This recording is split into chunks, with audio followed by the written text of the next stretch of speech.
What if your child's future could be as bright as our Arizona sun? Discover Peoria Unified, where every student every day is prepared to shape tomorrow. Peoria Unified is more than just a school district. We are your community school district, where each child receives a high-quality education rooted in the values that our families share. Can you imagine an education tailored to your child's unique dreams and needs? We make it a reality. Secure your child's spot today at peoriaunified.org/enroll. Students from across the district come here to Old Main, right in the heart of the Peoria Unified School District. Built in 1922, it was refurbished and is now an incredible place for learning. The Met Professional Academy focuses on medical engineering, technology, bioscience, and global business. And it is a really unique approach to learning that allows students to really immerse themselves in their learning, but also partner with industry leaders in order to really apply what they're learning and take it out into the real world in a way that sets these students apart from any others. They focus on some of those professions-based skills and professional skill development in a way that is unlike an educational experience you will see anywhere else. They take that learning and they are alongside a mentor, they are alongside a business leader. Sometimes they are even outside of the classroom and they are applying that learning alongside business partners. Students in this program come from any of the high schools in the Peoria Unified School District. We provide transportation for them to get here. They are able to spend half of their day in their home high school and taking those core classes. And then they come here to the Met Professional Academy and they are able to really truly immerse themselves in one of those strands, focus deeply on that learning. Students in the Met Professional Academy tell us that they are receiving really an experience that other students aren't receiving through other classes that they're taking around the valley. So they are going on to college classes, often entering right at the top of the class. They are able to work on different projects and learn new skills with a confidence that they may not otherwise have had they not been a part of this program. The student experience is one that is very collaborative. It's very hands-on. Students aren't just sitting in the classroom having an instructor deliver the lesson for the day. They are up and learning, they're engaging with their peers, they're engaging alongside leaders and industry partners. Oftentimes they have guest speakers, they're practicing their public speaking skills, and so they are often even having the opportunity to go out and see what those industry leaders are doing. It wouldn't be uncommon for a student to be paired alongside a physician or even a surgeon taking part in what is observing a surgery that's taking place. Oftentimes they may be out at an engineering site actually looking at some of that civil engineering work that is being done by those engineering leaders. For anyone interested in the Met Professional Academy, the best place to start is our website. So you can check us out online, you can explore all the different strands and all the different opportunities here at the Met Professional Academy. You can also sign up to take a tour and learn more about how you can become a mentor to support some of the students who are going through the program. Are you ready for your child to dive into learning? Peoria Unified's Excel Preschool is where big futures begin with our littlest learners. In a warm, caring environment led by certified teachers and dedicated instructional assistants, your child will learn, grow, and play. With highly rated preschool programs, you can trust that your child is receiving the best early education possible. Don't wait. Enroll today and dive into learning with Peoria Unified. Visit peoriaunified.org/preschool to learn more.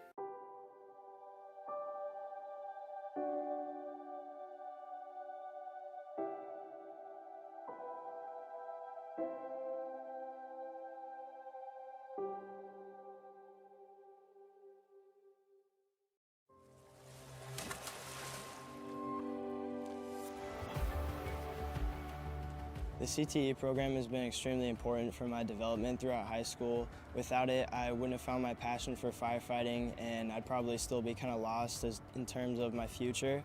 And I'm just really grateful that I had this opportunity to find out what I really have a passion for and what I want to do in the future. All of our teachers are firefighters themselves, and they really care about building us up and building the future of the career through us. It just makes you feel like you matter, like you can make a difference. One thing I discovered through the work-based learning program was I have to be flexible and work with the kids on their schedule, not just my own. That really sets me up for success, not just in my future classrooms in college, but in the real world too.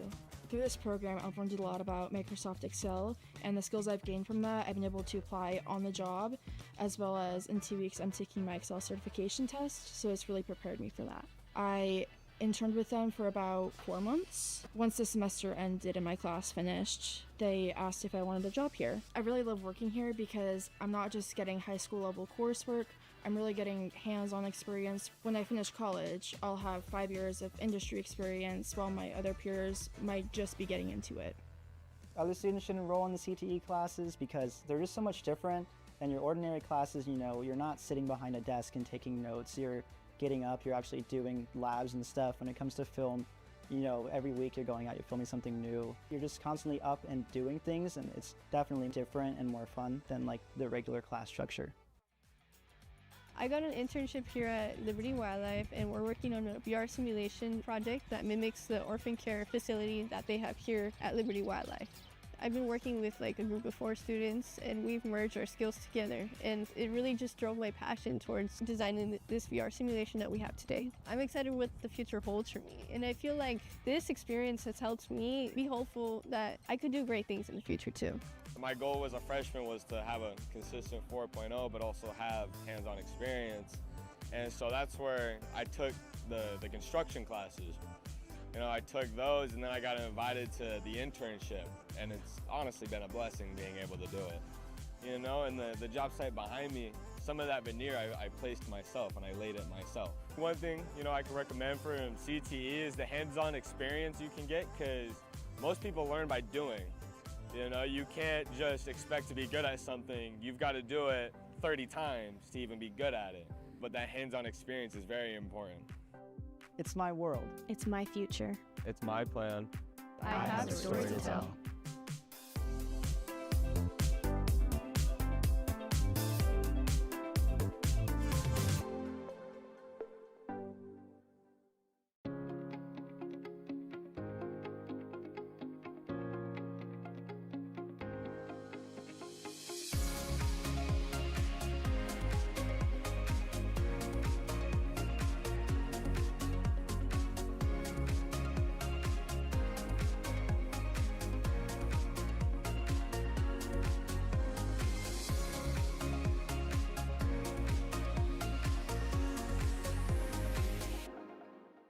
What if your child's future could be as bright as our Arizona sun? Discover Peoria Unified, where every student, every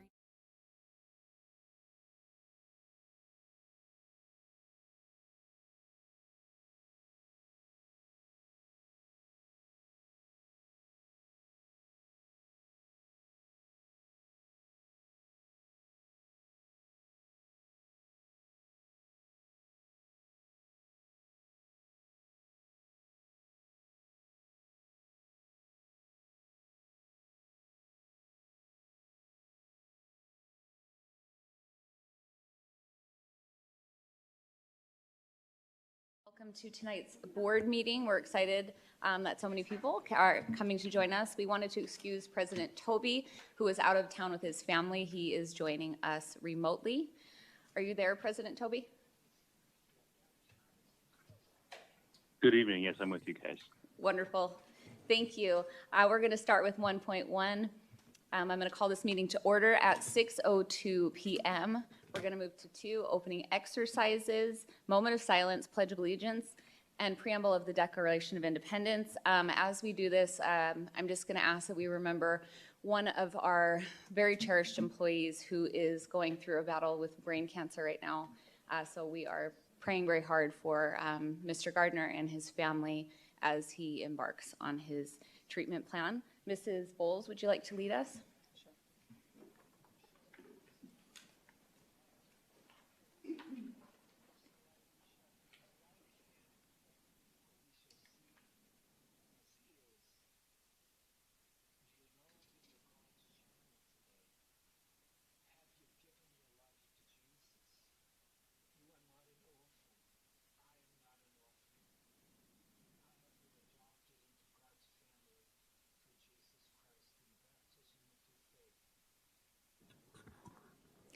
I pledge allegiance to the flag of the United States of America and to the republic for which it stands, one nation, under God, indivisible, with liberty and justice for all.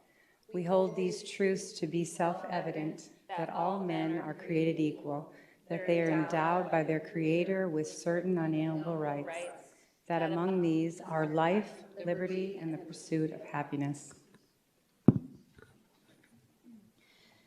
Thank you. Moving on to section 3.1, consider approval or recommend changes to the agenda. Mrs. Rooks, do you have any changes this evening? I do not. Mrs. Ewing? No, thank you. Mrs. Bowles? No, I do not, thanks. President Toby? None for me, thank you. Wonderful. And I do not have any changes as well. So we'll move on to section 4. 4.1, administrative appointment. Mrs. Proudfoot. Oh, I'm so sorry, Can yes? we get a motion on the floor for that? Sure. Do we have a motion? I'll motion to approve the agenda this evening. I'll second.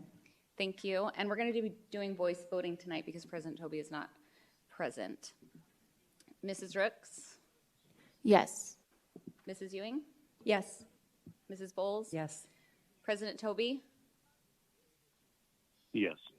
And for me, it is a yes. Thank you, Azure. I rushed on to action items. We have an administrative appointment, 4.1. It's going to be presented by Miss Airy. Had to grab her binder, so we'll turn the time over to her.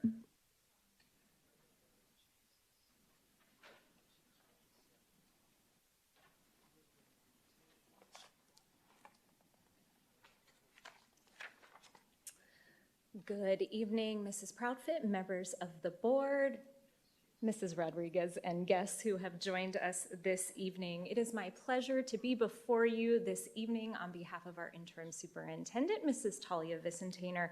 She regrets she couldn't be here this evening to bring forward this really special appointment that we are recommending.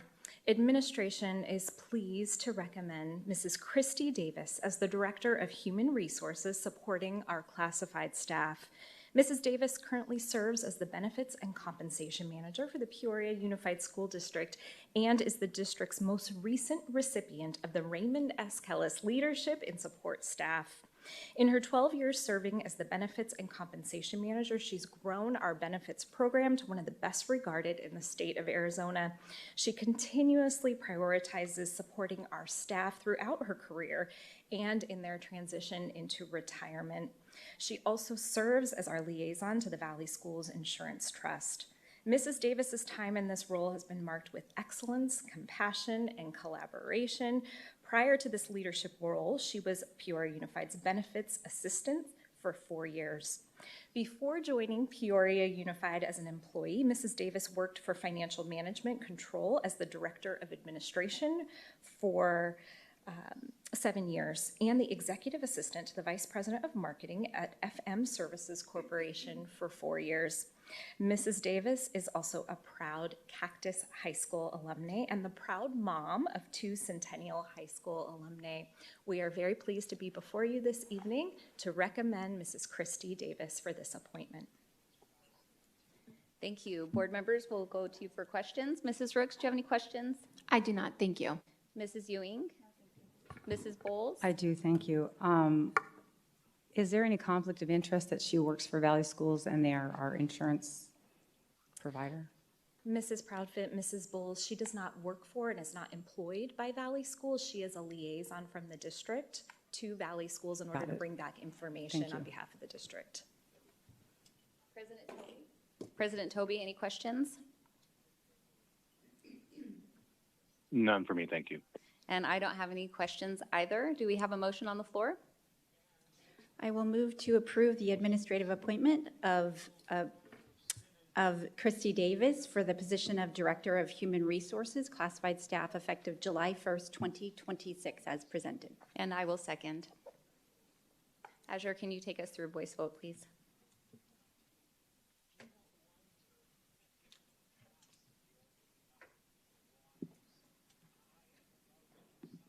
Mrs. Ewing? Yes. Mrs. Rooks? Yes. Mrs. Proudfit? Yes. President Toby? Yes. Mrs. Bowles? Yes. Thank you. Motion passes with 5 yeas. We can now offer our congratulations to Mrs. Davis. Mrs. Davis, come on up.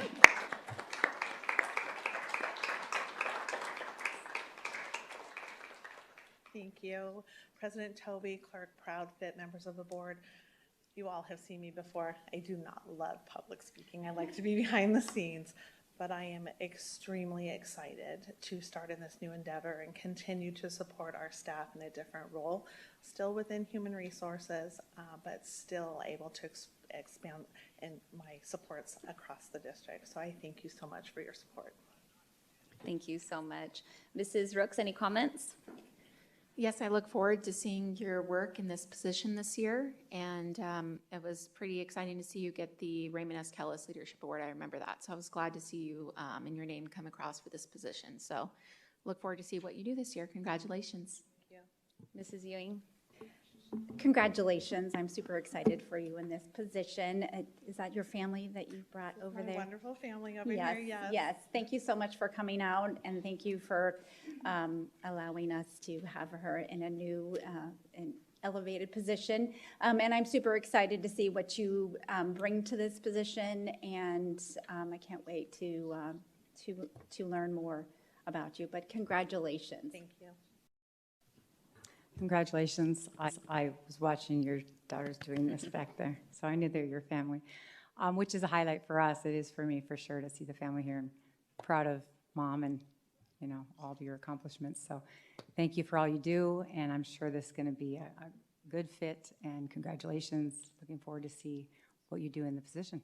Thank you so much. Again, don't want to be redundant, but congratulations to echo Mrs. Rooks. It's so great when we have an award winner and a Raymond S. Kellis award winner, a Peoria grad, be able to step up and grow within our leadership program, within the system. And I'm so grateful because HR has been so grossly understaffed. So that was something, even before the superintendent switch, we were really trying to beef up. I'm excited that we have this position to ensure that our classified employees have just every bit of attention they need. And welcome to this greater challenge. We're grateful to have you, so congratulations. Thank you. Don't forget about Jeff. I forgot about President Toby. President Toby, I'm so sorry. It's all right. I wouldn't say I'm used to it, but it's okay. But Mr. Davis, welcome. This is a much-needed position, and I wish I was there in person to congratulate you, but I fully have faith in the vetting process that you are the correct selectee for this position. And to your family, hopefully she takes you out to a nice dinner tonight, because this position does come with a little bit of a raise, is what we call it. So congratulations again, and look forward to working alongside you. Thank you. Thank you, and sorry again, President Toby. Thank you so much. Moving on to 4.2, Maintenance and Operations Override Election, Proposition 428 Pro Statement. Turn the time over to Ms. Airy. Well, good evening again, Mrs. Proudfit, members of the board, and guests who have joined us this evening. I'm before you this evening with an item that you have seen before in front of you. So we are bringing forward the pro statement. We had it before you at a previous agenda. The board had an opportunity to give some feedback. We've incorporated revisions based on the feedback that we've received by governing board members. The statement that you see before you does meet the word requirement. I believe it's at 195 of our 200 allotted words. And I stand for any questions you may have, but administration does recommend that you move to approve as presented. Thank you, Ms. Airy. Mrs. Rooks, do you have any questions or comments? I do not, thank you. Mrs. Ewing? I just want to say thank you for including our feedback in this new revision. Thank you. Mrs. Bowles? I don't have any, thanks. I do not have any either. I'm excited to see the statement, and like you said, I see the incorporated suggestions from board members. I think this is a very strong statement for Prop 428. With that, I will move to approve. Mrs. Proudfit, do you want to check with President Toby? I bet you're regretting even coming to this meeting, President Toby. Thank you, Mrs. Rooks. Any comments, President Toby? I might as well go back to the lake. I think but we need. anyway, I think we need to use I the don't have- goat button here. We may have to give it to Mrs. Bowles. No, I thank you, Mrs. Airy, for incorporating the suggestions. I think this reads very strong, and I fully support it. Wonderful. That being said, I move to approve the Governing Board Maintenance and Operations Override Election Prop 428 Pro Statement as presented. I will second. We have a motion made by myself and a second made by Mrs. Ewing. Azure, can you please take us through a voice vote? President Toby. Yes. Mrs. Rooks. Abstain. Mrs. Ewing. Yes. Mrs. Proudfit. Yes. And Ms. Bowles. Abstain. Thank you. We have 3 yeses and 2 abstentions. The motion passes. Thank you. Moving on to 4.3, the publication of proposed fiscal year 2026-2027 Maintenance and Operations District Additional Assistance, Classroom Site Fund, and other expenditure budgets, and authorization to hold a public hearing no later than July 15th, 2026. We're going to turn the time over to Mrs. Rodriguez. Yes, thank you, President Toby, Clerk Profit, members of the board, and community here this evening. Oh, Miss Airy. This evening is a preview of the expenditure budget that we will be publishing a summary of on our website. It will be also published on the Department of Education's website. And this is an opportunity for me just to kind of walk the board through and the community what is in the expenditure budget, and then we will have a public hearing in a few weeks on July 7th, and then there will be public comment opened up for this. So we just wanted to just kind of walk you through the items that we're going to discuss tonight. We're going to talk about the process, some of the major funds, select budget, the approval timeline, and then we'll have an opportunity for the board to give us any questions or comments. So the process is identified through Arizona Revised Statute that we're required to propose and adopt a budget by July 15th. The district is required to propose it, which is what we're doing this evening, and by the 5th of July, and then it has to be posted for at least 10 days, and then we'll come back in after it's been posted 10 days, which July 7th will give us that amount of time that we need. The budget considerations, as we think about the types of things that we need to consider when we are developing a budget, staffing levels. We are a human capital organization, right? 85% of our dollars go into human capital and our staffing. So that's a major factor. Also, the resources for student learning initiatives, facility maintenance operations, contingency levels, which means how much do we keep in reserve? And then there's all the external factors, right? Things that sometimes are beyond our control. Student enrollment, parents have choices. Students have certain needs. So our schools meet those needs in lots of ways, but again, there are alternative choices that parents have. So that student enrollment component is always an external factor that we may not necessarily have control over. Compliance requirements, employer taxes, what the state retirement charges, benefit costs, we all know that those costs have gone up. Environmental, inflation, fuel cost, I think we all feel this in our own pocketbooks. Ballot initiative outcomes, which we experienced last year. And then what the annual K-12 funding formula is that the state authorizes us to budget towards. So the proposed budget factors, here's the major factors for our M&O budget, and that is the base support level, how much we receive per ADM, average daily membership, a little bit different than head count, but this is how the formula in Arizona works for funding our students.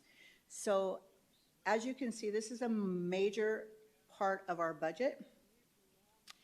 I just want to kind of give you a history. So that base support level goes up, and it's gone up 2%, 2%, 2%. We never know until the budget is approved by the state legislature and signed by the governor whether we're going to get that 2% or not. Every year we keep our fingers crossed. ADM is the amount of students' average daily membership that attend our schools. So you can see this decline that we've had in the last 3 years. Well, let me just preface this with FY27 proposed is an estimate, is a number that we look at when we say, here's how many students we had in first grade this year, here's how many we have, going to have in second grade next year. So we did that upward movement of the students we currently have in our system. And then we always see some flexibility. We've seen decline in our kinder numbers lately. We've all heard the different reasons for that happening. And then we also see somewhat of an influx in high school students. We have some K-8 charter schools in the district, and a lot of times those students that were in K-8 charters come back to our high schools. So we included all those factors, and then this is our intelligent prediction for what will happen with FY27 enrollment. So let's just look at the two side by side. So here's what we know. We revised in FY26. In May, we came to you and we had a revised budget based on what the student enrollment finally was. We're proposing for FY27, here's what we believe the numbers are. So you see those base support levels? They're really close to each other. And the factor that was included in that is there are the number of students we lost and the increase in the base support level kind of offset each other. We have transportation, we have the override, which is, you'll see that override decreasing by 11 million. The budget balance carry forward, we saw decrease by 6 million. State aid supplement, that stays pretty the same. And then free reduced lunch group B supplement, that doesn't get shared with us until sometime in December, so we'll revise to include that number. And then this less transfer of energy, water, and savings, that is the amount that we have been paying for a lease for energy management system that we put in place. So we are at the end of the lease for this, which is exciting. So that's why that dropped so much, is we have one last payment, so that's good. So here's what the overall then budget for the M&O, District Additional Assistance, and the Classroom Site Fund. So those are our three major funds that we receive money from the state. You'll see the M&O budget changed, 17.8 million. District Additional Assistance, 13 million. And then Classroom Site Fund, 654. Right. So they all went down just a little bit. Well, M&O down quite a bit. So the M&O override, just want to review what that funds. So we were at 33. That's how much we funded in FY26 for the override. Now we're down to 22. And so when we were doing the budget stabilization conversation, there were not a whole lot of these areas that we technically hit, because we took, we did some reductions in some other areas and tried to preserve some of these. But the areas that we did were the extracurricular athletics. We kind of shifted. We did some reductions in our arts, extracurricular, sorry, not extracurricular, but our specials classes. We did kind of look at those as far as just making them more efficient. And then the staff compensation, we all remember the conversations we had around that in the furlough days, $3 million. And then we took all-day kindergarten and we transferred that expense into another fund for this year. So that is what we are currently looking at in this budget to fund out of the override. So here's some development. When you're declining enrollment and you failed an override, you need to look at some of those areas and how do you reduce the expenditures to reflect the reduced revenue that you're going to be receiving in your budget capacity. So we utilize some carryover money in some different funds. The M&O phase down due to November election, we just really had to consider how those reductions were going to be made in that override categories. The operational efficiencies, we looked at a lot of different options for operational efficiencies, reductions in expenditures, which we did a significant amount of conversation around this budget stabilization process where we had multiple options. And as difficult as those decisions were made, the board realized that there were some things that we just had to adjust. We adjusted staffing levels, facility utilization. We closed 2 schools. And then there were some fee increases, athletics being the larger one, and passing on the credit card fees to our families. So just wanted to kind of review. I know we've all seen this several times, but here are the areas where the board said we wanted to make these reductions for. So the major ones were the teaching, and that was really for the enrollment reduction. We looked at staffing levels because we have less students, we need less teachers. That master schedule optimization, that specials, where we were able to be more efficient in the way we delivered those specials. The kindergarten transfer in the funding. We are currently looking at substitute costs and the controls we need to put in place for that. And then here were some of the other efficiency areas. The classified staff at 0.5 positions at each of the elementaries. The shifting of funding to classroom site fund, that's a very healthy fund right now, and we shifted some of our eligible expenses over to that. And then you'll just see other things, printing reductions, overtime reduction, utility efficiencies, field trip recovery, significant amount of DAC positions that were eliminated as well, $1.6 million. And then there's the furlough days and the performance pay freeze for administrators. So when we go back and we look at all the work that we did and the projection that we had at the time, that $21 million. So of course I'm going to revisit that and see how accurate was that projection. Was it enough? Was it not enough? We are always verifying our work as we go along. So as you can see there, and you looked back at that ADM number, the offset of that 2% increase and the increase in base level offset any decline that we had in enrollment. Now, when we did the original projections in January, we didn't know if we were going to get that 2% or not. So we couldn't count on that when we were looking at the numbers. Now we have the state budget. It's been approved. We're revisiting, and yes, they approved the 2%, and we were able now to kind of have an even for decline in enrollment. It had almost nominal impact. So we say, what's next? Okay, we've discovered this. Now what's next? My recommendation would be wait. Let's see what 40th day counts look like. Because right now, those ADM numbers that we're projecting for FY27 are just that. They're a projection. So we will have a better idea of what our enrollment numbers and what our ADM funding will look like after we get the 40th day and we see. Our 40th day to 100th day, when we get funded on 100th day, but 40th to 100th, there's not a whole lot of shift in that, so it'll give us a pretty good indication.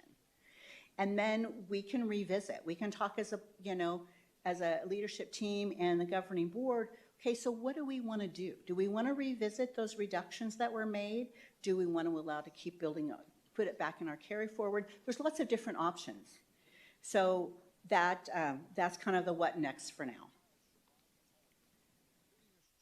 The capital expenditure budget, you can see the capital budget still pretty healthy. We're estimating a 12 million carryover, but remember with our aging buildings, we have a significant amount of needs in our buildings. So that doesn't quite get us, when we look at the grace design report that we received, and our facilities department has been reviewing all of the recommendations.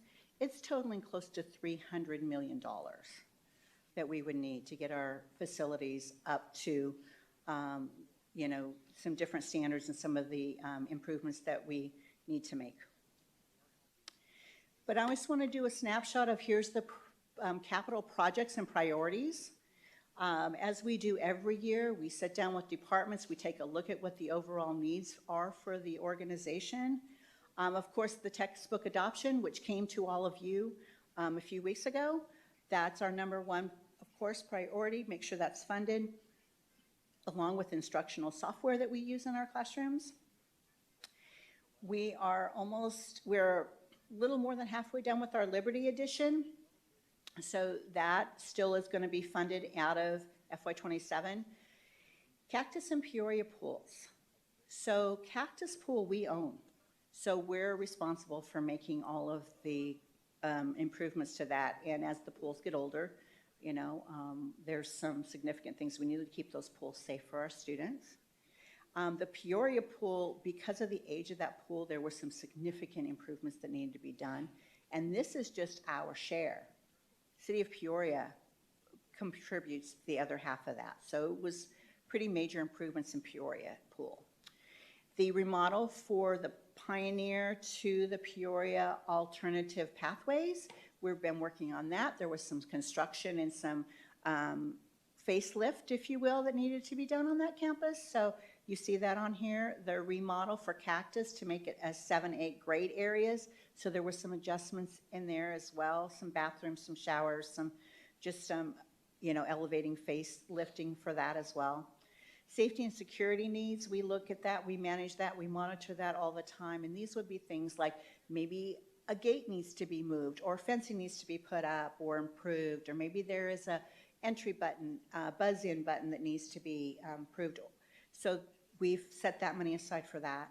Facility critical and essential needs, we're always evaluating what are our most critical needs, what needs to be addressed. There's a lot of things that we can go to the school facilities board and ask them for, so we're identifying those. And then there's also things like just basic flooring and carpeting that the school facilities board won't pay, or maybe sprucing up a track. School facilities board won't pay for those things, so we need to make sure we have money set aside. And then our bus and vehicle replacement, our buses are aging. And that's something that a bond would be able to support. Unfortunately, we haven't had a bond since 2012 in this district. So when I look at how much it's costing just to keep our buses maintained, it's pretty significant, and that's an M&O cost. So we need to make sure that we have some sort of refresh in place for our buses. We want our students to be on safe buses. And then a non-instructional software. So there's a lot of software that runs this district, right? From our network security software, our HR, our website, our financial software. So there's a significant amount of software there. Now, the total capital is $17.7 million. This is just the project side, and that's without school allocations. So schools also receive budget allocations and capital as well. Classroom Site Fund, this is what I mentioned earlier. This is a very healthy fund right now, and we have shifted some expenses out of M&O over to Classroom Site Fund, what we could, because it's very specific what you can use these funds for, but we're still projecting to carry $49 million. So, and I've projected out, even with the adjustments that we've made and some of the shifts in the funding, we're still good for another 8 to 9 years with that carry forward. So one of the things that the governing board does when they approve the budget, which you'll be adopting in a couple of weeks, is you set a tax rate. So you can see the primary tax rate, and that primary tax rate funds that M&O formula, the base level formula. That looks pretty similar every year. And I'm going to tell you why. Because this is a tax rate, a qualifying tax rate is what the statute calls it. And that means that every single taxpayer in Arizona who owns property taxpayers, will pay a qualifying tax rate to support education. Every single one of them. Now, the difference then gets funded by state aid. So whatever our property tax can't pay up to meet our M&O budget calculation, the state picks up the difference. So a portion of our funding comes from our property taxes, just the basic funding, and the other portion comes from state aid. They make up the difference, okay? So you'll have some districts who have really rich property values, and their qualifying tax rate covers all of their budget, and they don't receive any state aid. Or you have other districts that are so poor in property, it's not enough to cover, that state's picking up 75%. Here in Peoria, we're about 40-60 because we're so large, but because our property values don't necessarily cover that. Now that gap closes as our budget declines and our property values are still growing. So you'll see a little bit of a shift in that. What the voters have the authorization, though, is saying we will pay some additional taxes to support the district, and that is what that secondary tax is. Those are voter-approved taxes. So M&O override, you can see this year it was at 1.18. Because of the decline in the phase down of our override, it will go down to 0.745 in the next fiscal year. The bonds, we're still paying off bonds. Although we have spent all the bonds, we're still paying back that loan to the investors. So just wanted to make a note because we are here with property taxes and what Prop 428, if Prop 428 is approved November of 26, that tax rate will be 1.1. And it's going to be, but it looks like an increase, right? Because we went down because of the phase down. But if you look at it and from perspective of what do people pay in 26, it's actually a decrease. And the reason for that is, again, like I said, our budget capacity goes down because of the declining enrollment number. And so what we can raise in that override is based on the percentage. But what also is happening is we do have assessed value going up. We still do have new homes going up in this district. So our overall value of the homes within our boundaries is going up. So when you see the assessed values go up and the budget need go down, you're going to see that shift. So I just wanted to make that point to everyone who may be watching. And I know property tax rates are not exciting to everybody, but I just wanted to help people understand because, you know, it's important to understand where your taxes are going and how they're calculated. So there's a few other funds. Adjacent Ways, that is a fund that pays for access, like sidewalks, fire lanes, crosswalks could be included in that. Something that is off our campuses but helps people get into our campuses is probably the best way to explain that. Civic Center is the money that we collect for use of facilities. We do rent out a lot of our facilities for churches, for different athletic and civic groups. And so that money is collected and we typically take that and we invest it back into whatever facility they're using. For example, they're renting our gym. Gym floors need to be refinished. Gym floors need to be taken care of. So we would invest that money back into there. Indirect cost is money that we receive from our federal grants. So it costs money to administer those federal grants. There are people in payroll, there are people in accounts payable, there are people in different areas that support these grants. So we receive indirect and then we can spread that back out to invest in the support that is given for the grants. An instructional improvement fund, if you all recall our conversations during the stabilization, this fund is given to us every year. It might be more commonly known to everybody as gambling money, right? This is the revenue that was generated through the taxes on the different casinos and things.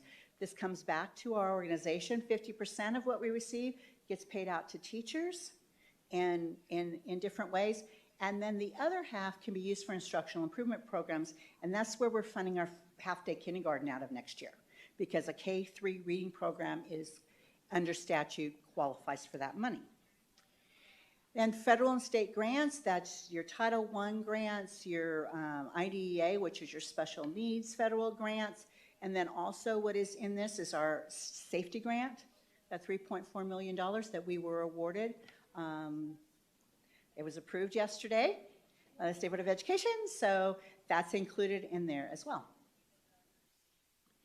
So let's just talk a minute about the timeline. I kind of alluded to this. So tonight, we're going to be asking you to approve the proposed budget to be published so that our stakeholders, our community, can review it, can look at it, and they can come back July 7th to a public hearing, and they can speak to the board about it. And then in December, we do a revision, and this will be when we're probably having those conversations about what our 40th day count is and what that did to our budget revision. And then we'll do the final revision in May. Now, I just have to say, this budget tonight that we're proposing cannot change when it's adopted. When we have opportunity to change the budget is in the revision in December. So just want to make sure that that's understood, and that's state statute that tells us we can't do that. Okay, that was a lot of information. Thank you for being patient with me. But now, well, we really appreciate your presentations. I think it's great for the community to see kind of the nuts and bolts of how we come to these decisions. We've talked a lot of finance this year, and it's been great to see the community participation in that. So we'll go to questions. Mrs. Rooks, do you have any questions or comments? Yes, Ms. Rodriguez, I had a couple questions. Sure. First off, the Civic Center, because you just mentioned that. Can we possibly get, like, I don't know if this can be the next meeting, just a breakdown of where the money has gone so far? So you mentioned that you kind of invest back into those schools that do those rental fees. I just want to see which ones we have, which ones are a part of that rental fee bucket, and then see if there's anything that can be put back in, like you were mentioning flooring and whatnot. So I just wanted to see if we could get a breakdown at the next meeting of that. yes, thank you. Okay. Member Brooks, we will do that for you. Okay, thank you. And then with the Peoria Alternative Pathways, how we're putting money into that, is there any, I guess, ideas of looking at, I know we've talked about this before, I think in the boardroom, the ESA program, if there's any way of incorporating that into a revenue source through the pathways as well? I don't know if that's been discussed too for this budget. Yes, Member Brooks, the revenue that could possibly be generated is not included in this budget because that plan is still being worked on. So we are working on that with Ms. Jacob to make sure that she's comfortable with the way that program is situated. Let's let her get up and running, but we have talked about putting a comprehensive plan together. There's a couple of people besides Ms. Jacob who are interested in seeing that be successful. I anticipate that that will be a proposal that will come back to the governing board here in the next few months, because that will be established fees that the board will have to approve. Okay, thank you, I appreciate it. There was the instructional software on, I think it was page 14 in the PowerPoint presentation. Does that include the textbook adoption that we just did as well for ELA? There will be some of that, yes, Mr. Okay. There are some electronic resources that we would be utilizing for that Okay. for that All right. adoption. If just possible, next meeting, just the instructional software, that line item, if we can kind of just get a breakdown of which ones those are funded in that category. Thank you. Because just two more questions. So I did have, I just wanted to see if it was possible in saving at all. We've talked about this before with our even K through 6 or K through 8 kind of taking a step back a little bit from computer usage in the classroom. I just want to see what that would look like, if that would at all save us in our budget with kind of that more hands-on learning for students versus in the computer screen in front, in classrooms. So I'm just kind of seeing if that was Well, thank you, Ms. Ricks, if I may, just elaborate a little bit on that. So as you can see in this capital projects, there is no purchase of new technology for student laptops. And we kind of put a pause on that. Where we are right now with our laptops is in a good place. So I've worked with our IT team. We have some reserve laptops and computers that in case things break, that we can replace. But because we knew that there has been some desire to have those continued conversations, kind of put a pause on that for purchase next year. And I think as we go through the year and board gives us some direction, we have conversations with our ed services team, what that might look like, we can probably bring some of those recommendations back to the board but we have to do a little bit of research, more due diligence on what that would look like. Okay, thank you. I appreciate that. Page 4, I believe on the actual spreadsheet, so not the PowerPoint, but our thing that we submit to ADE, there was the support services for students, there's salaries, there's an increase 2.5%. Do we remember what positions those might be under that? Those are your instructional coaches. Okay, just wanted to make sure. That's that transfer from M&O to CAP.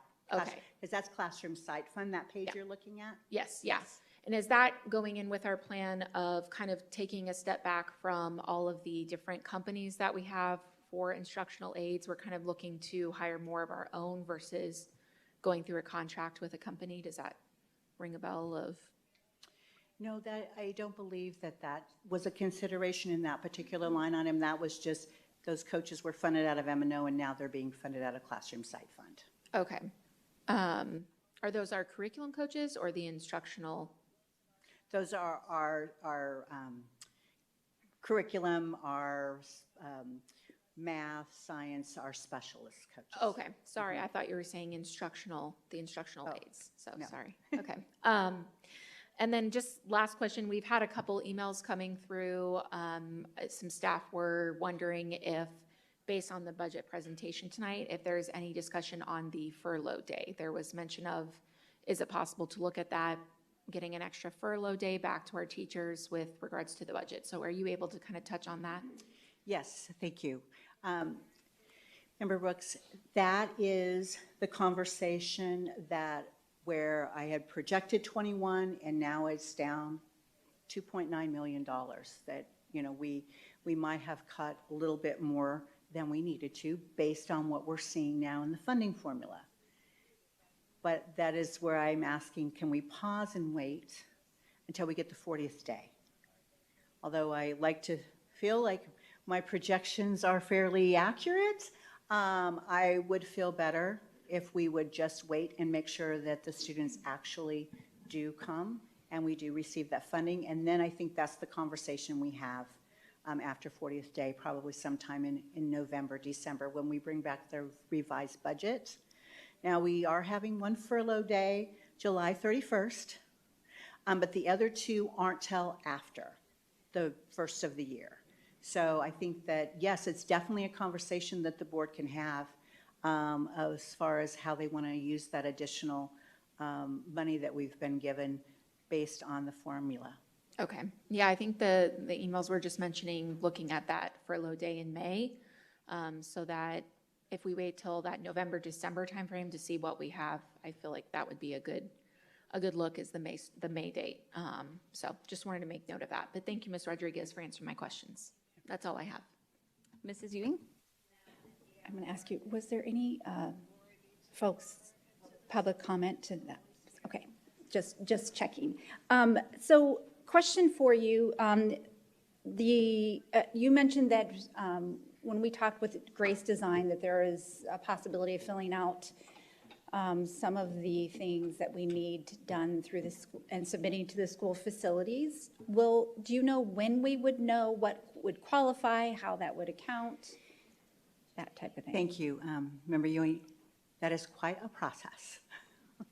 So we have gotten one approved so far this year. I can share that with the governing board in Friday report as those get approved. And so that we have several in the hopper. So as we have to work with the liaison, there's some evaluation that has to happen, whether it meets the criteria, and then they take it to their board, and then their board approves, and then we get approved, and then we have to go through the waiting game of getting the money and all the things. And you'll see with the state budget allocation, that money is very sought after, but the state doesn't always fund it fully to all the needs of the schools in Arizona. So we are working diligently, though, to answer your question, to get that done. Okay, so if we're going to kind of go into a holding pattern until that 40th day, we might also know some more, by that 40th day, we would know some potentially funding that we might receive from the school facilities at that point in time? Yes, Member Ewing, that is correct. Okay, all right. And does that come, it sounds like we're doing ongoing applications for that, or is there a certain time frame it all needs to be in by? I just was curious on timing. No, it's just a rolling as we have identified and we put the package together, because there's an assessment that has to be done, an evaluation, an estimate of the cost, all the things. The liaison has to come out and look at the project to make sure that our building is qualifying, right? That it's bad enough to meet their standards. So it's any time. We could file one every week if we had the need to do that. Okay, and then I know that our staff over at Cactus has worked very diligent to now be on a wait list for those 7th and 8th grade. So can you talk a little bit about how that has offset enrollment, or just, I know that was a really great Well, to we hear. will see when the students actually show up and have a better idea of that. But that was, how many of those are outside of the district would be what we need to evaluate, because then that's bringing in new revenue that we didn't have. But if those students are just students from within our boundaries, you're just shifting from one school to another. So that's the report that we would need to look at to see how many are coming from outside of the district boundaries that did not attend here before. Okay, and then I would just like to reiterate what Mrs. Ruxwood said. If we have the opportunity to give back one of those furlough days to the staff when we look at things again in that November, December timeframe, I think that would be a great opportunity to show how much we value our employees. So that's noted. Thank you. I'll pass that along to Mrs. Bowles.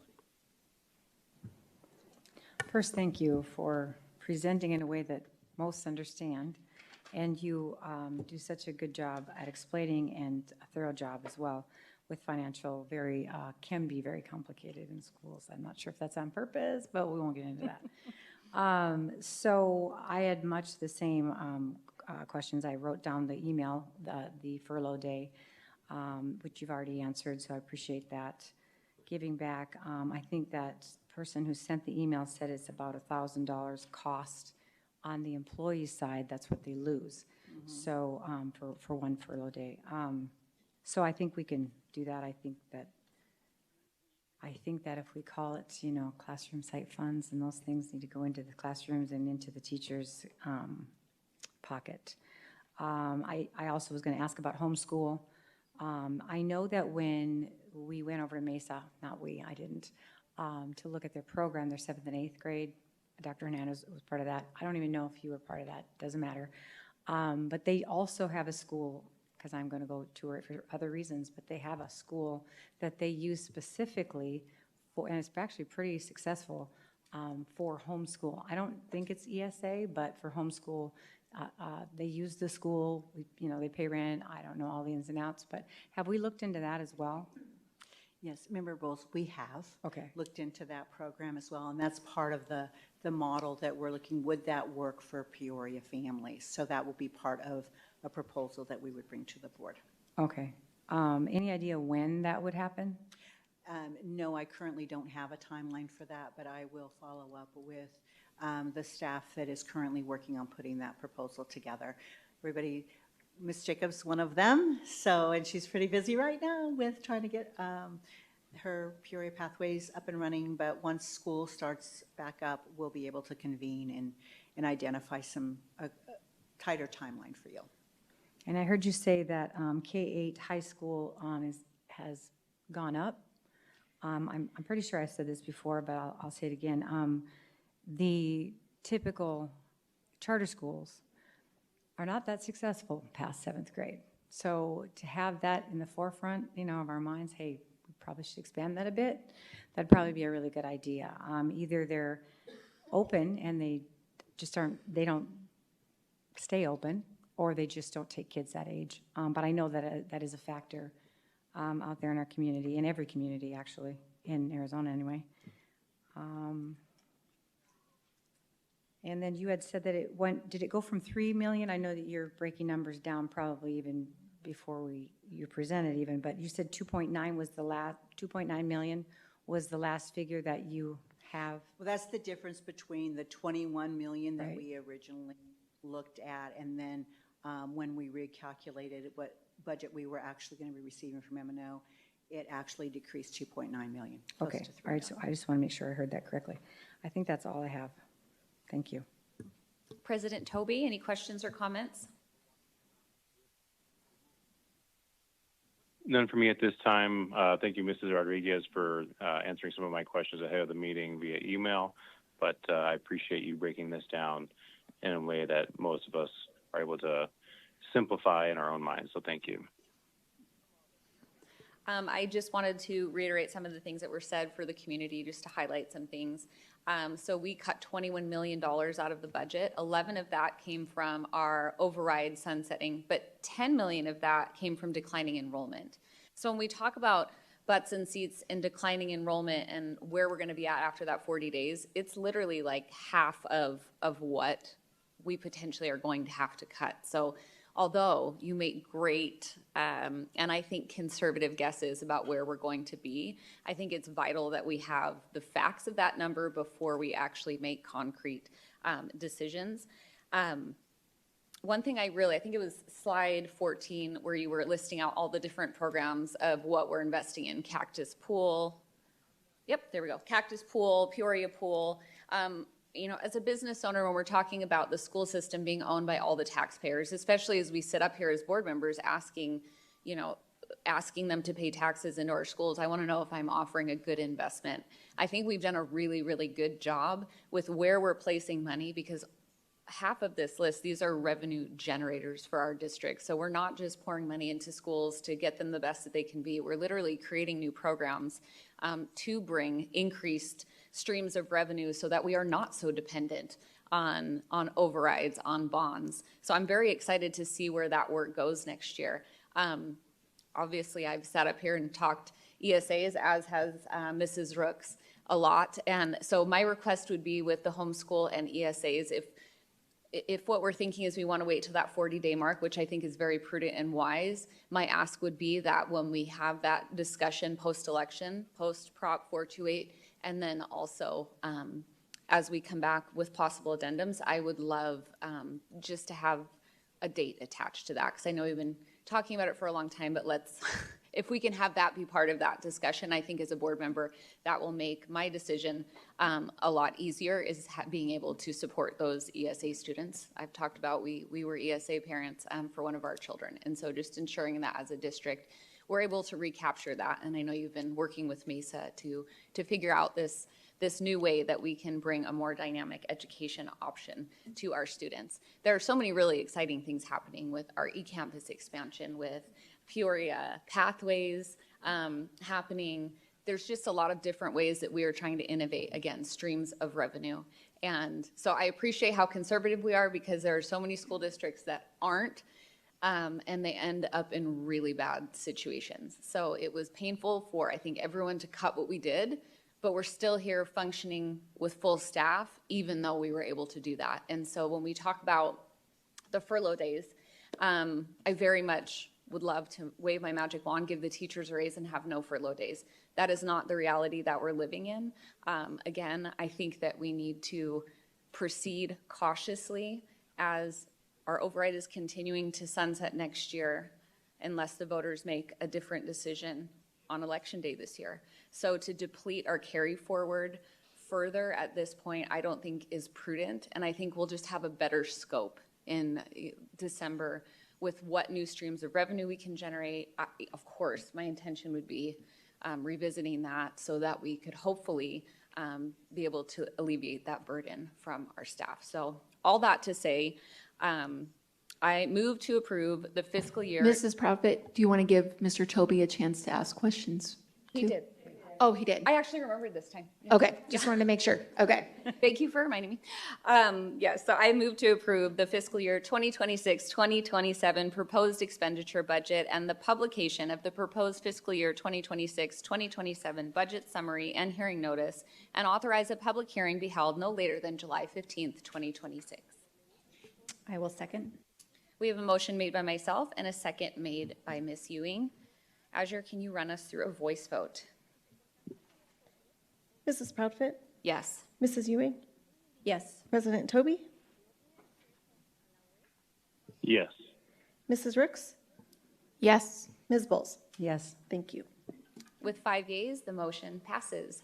Moving to 4.4, award request for Peoria Unified School District, request for proposals. Turn the time over again to Mrs. Rodriguez. Yes, thank you very much. This particular RFP is for the organization that helps us file our claims on our Medicaid reimbursement. So we provide services to some of our students. Some of it is eligible. We have a third party who puts it all together for us, then submits it to the state for reimbursement.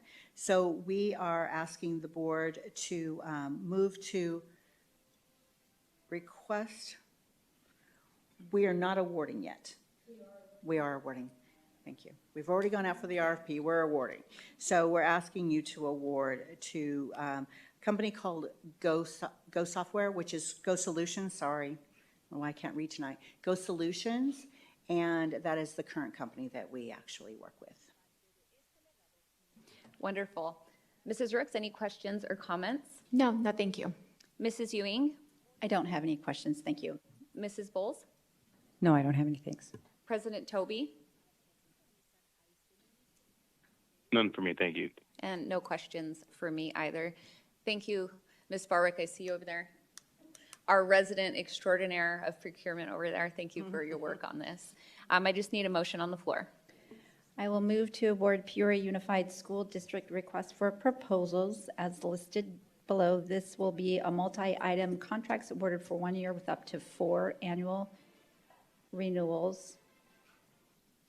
I will second.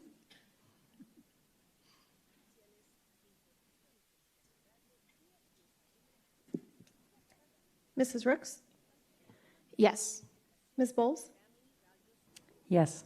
President Toby? Yes. Mrs. Ewing? Yes. Mrs. Proudfit? Yes. Thank you. Motion passes with 5 yeas. Moving on to 4.5.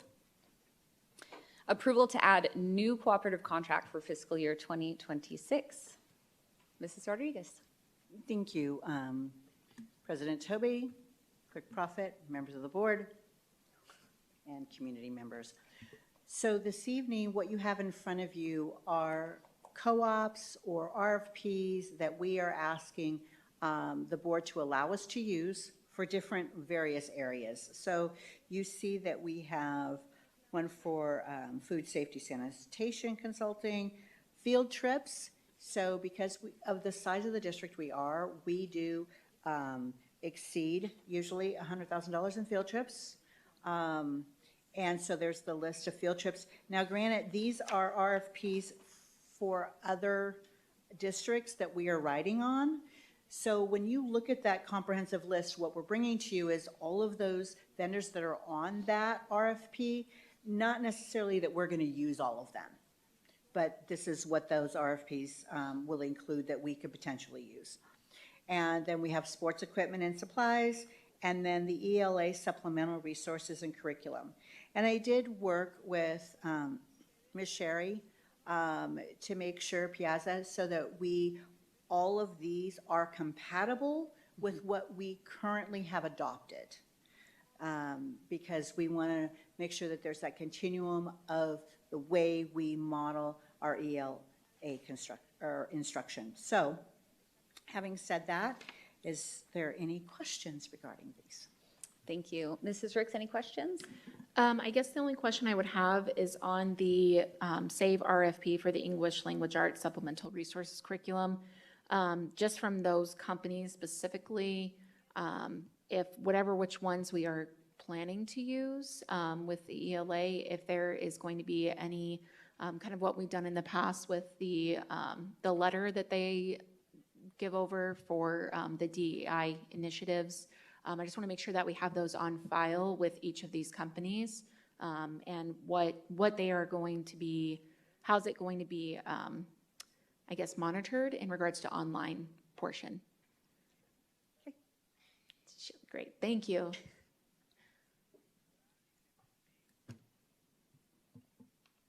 Good evening. Thank you, Ms. Rooks, for that question. So in regards to anything, we will make sure that that attestation is on record. And if the, I guess like the online portion, will that be monitored as well with some of the online content that they have? We've requested access to preview and any changes that we are notified prior to that actually happening. Okay. All right. Yeah, I think that was the only question I had. I just want to make sure that we're kind of following the same process that we've been doing for the last year and a half. So thank you. Thank you. That's all I had. Thank you. Mrs. Ewing? I don't have any questions. Thank you. Mrs. Bowles?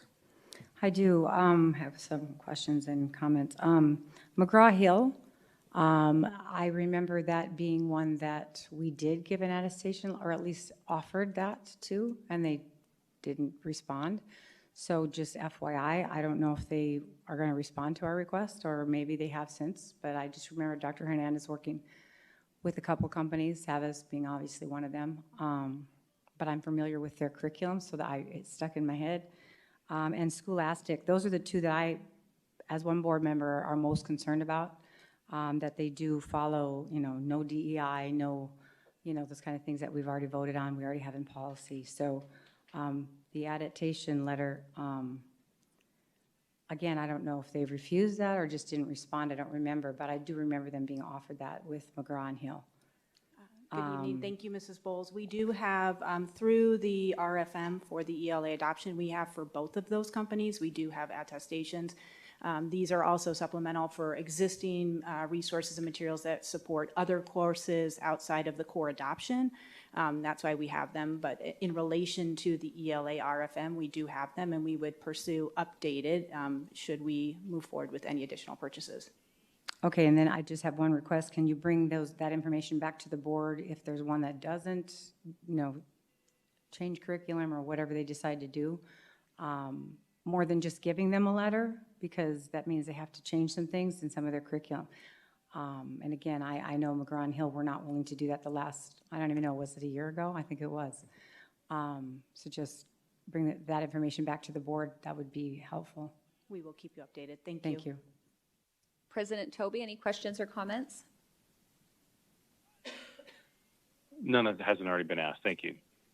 I just wanted to reiterate for the community here who might not be familiar with how we do procurements with these SAVE. This doesn't necessarily mean, again, what Ms. Rodriguez says, that we're going to be using all of these vendors. That vetting process is a completely different process. This is essentially co-op pricing, where we join with other large school districts so that we can put our orders together to get the very best pricing on things that we're already using.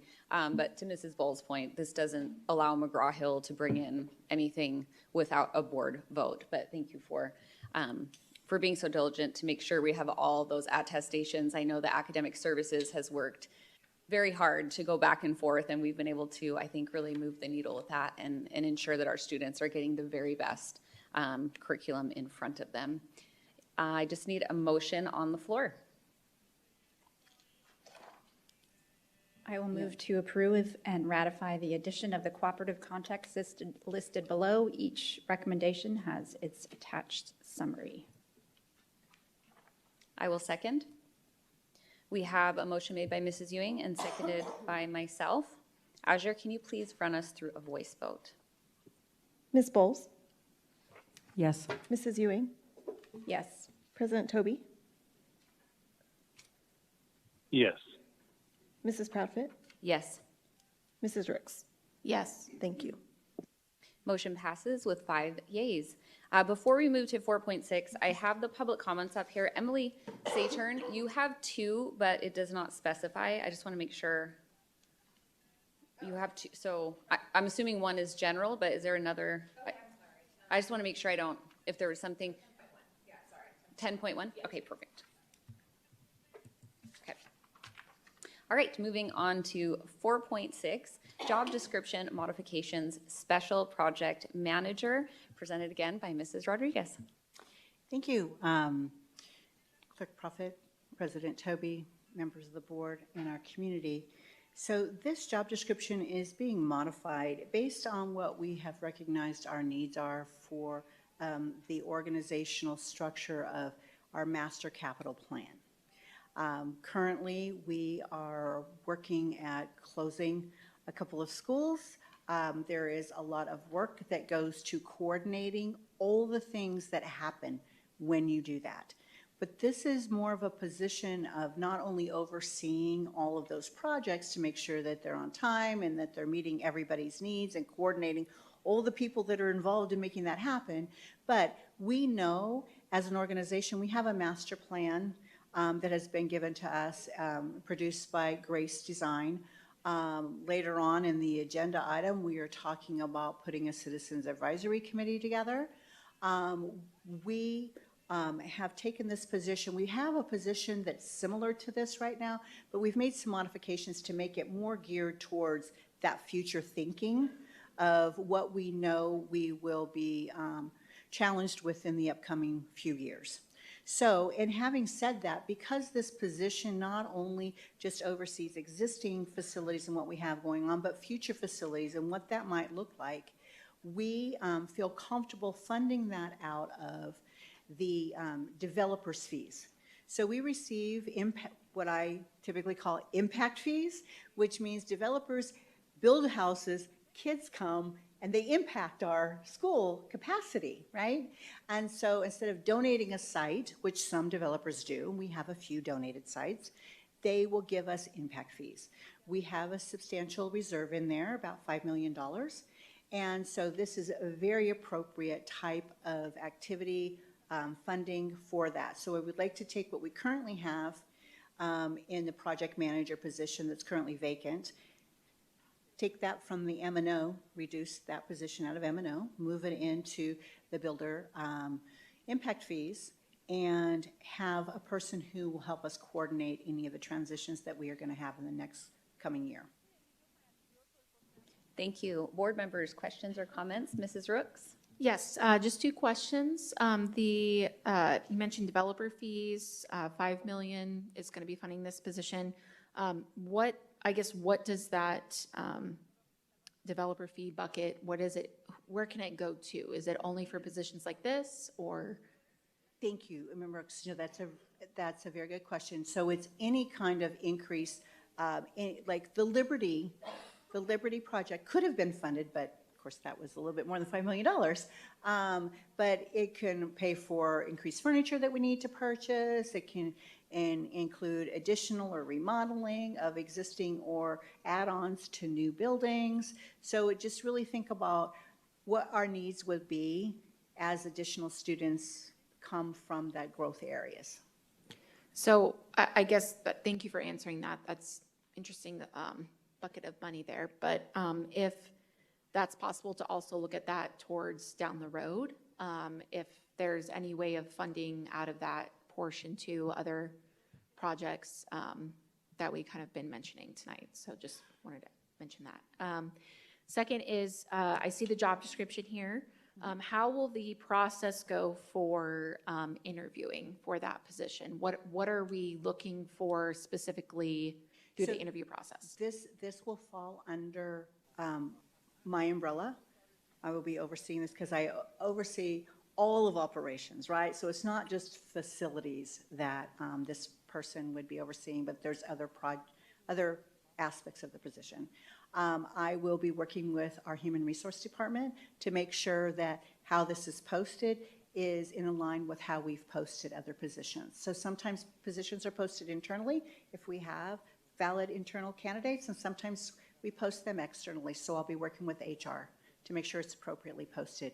Okay, thank you. I was just curious because I feel like this is such a important area right now with everything that we have going on. So I just was curious to see how that would go. So thank you, Ms. Rodriguez. No further questions. Mrs. Ewing? Thank you. So from what I'm understanding, this isn't something, because I know that as staff often look at whenever we're creating a new position, they want to say, well, we just cut all this money. But this is actually money that we have the funding there, so it's not like we're drawing down the M&O more. This is actually a savings to the M&O, correct? Yes, that is correct, Ms. Ewing. And actually, this is a vacant position that we desperately need. Right. But it's a right. It's a. But we are shifting because it's more appropriate funding for the type of work we're asking them to do. Hence, why you're seeing a modification. Right. And that we are, as we've sat up here at the board and said, is that over the past 10 years, we've needed to right-size our facilities.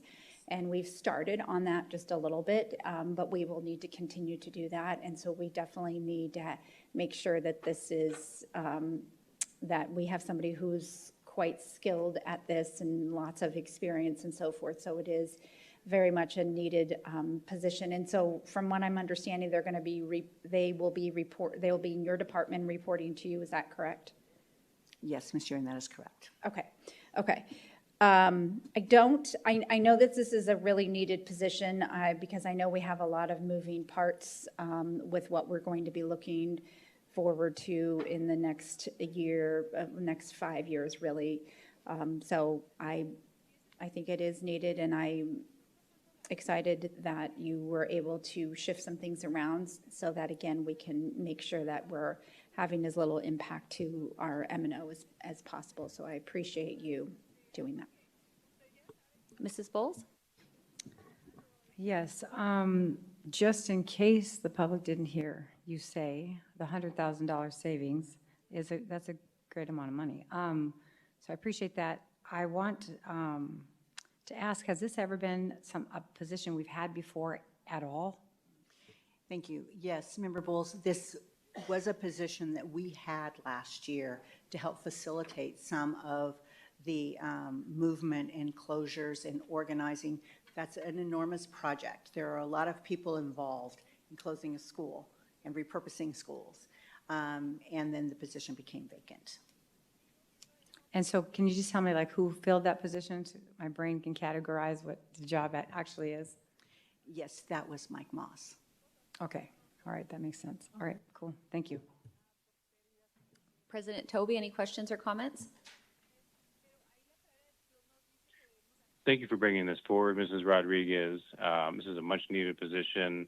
As somebody who supervises my own specialty unit and overseeing 2 construction projects myself, I wish I had a special projects manager, let alone for a district our size.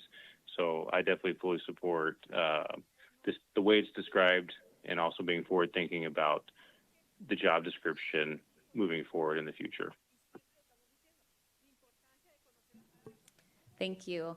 I'm very excited to see this. I want to hit the gas pedal with change, and I know, beating a dead horse here. Mrs. Rodriguez is laughing at me because, yes, again, I want to put a timeline on this. So I would love to see, with the addition of hopefully a new, wonderful, qualified person in this, I would love to see phase 2 recommendations for additional right sizing around that December mark. Okay. I would love that, again, to be part of that holistic conversation. We have, as a board, we've been working hard to right-size the district, but also innovate new streams of revenue to become less M&O dependent, but then also to be able to serve the needs of the greater community and lean into school choice and the revenue opportunities that await us there. So thank you for being proactive with this again. Always want to build out the operations before you build out the program, because if you build out the program first, it will fail. So this is a large step in that direction. And with that, I move to approve the job description modifications for special projects manager position effective July 1st, 2026 as presented. I'll second. We have a motion made by myself and seconded by Mrs. Bowles. Azure, would you please take us through a voice vote? President Toby? Yes. Mrs. Proudfit? Yes. Mrs. Bowles? Yes. Mrs. Ewing? Yes. Mrs. Ricks? Yes. Thank you. Motion passes with 5 yeas. Moving on to 4.7, our new position, teacher in residence classified exempt. Mrs. Rodriguez. Yes, thank you, Clerk Profit, President Toby, members of the board, and our community.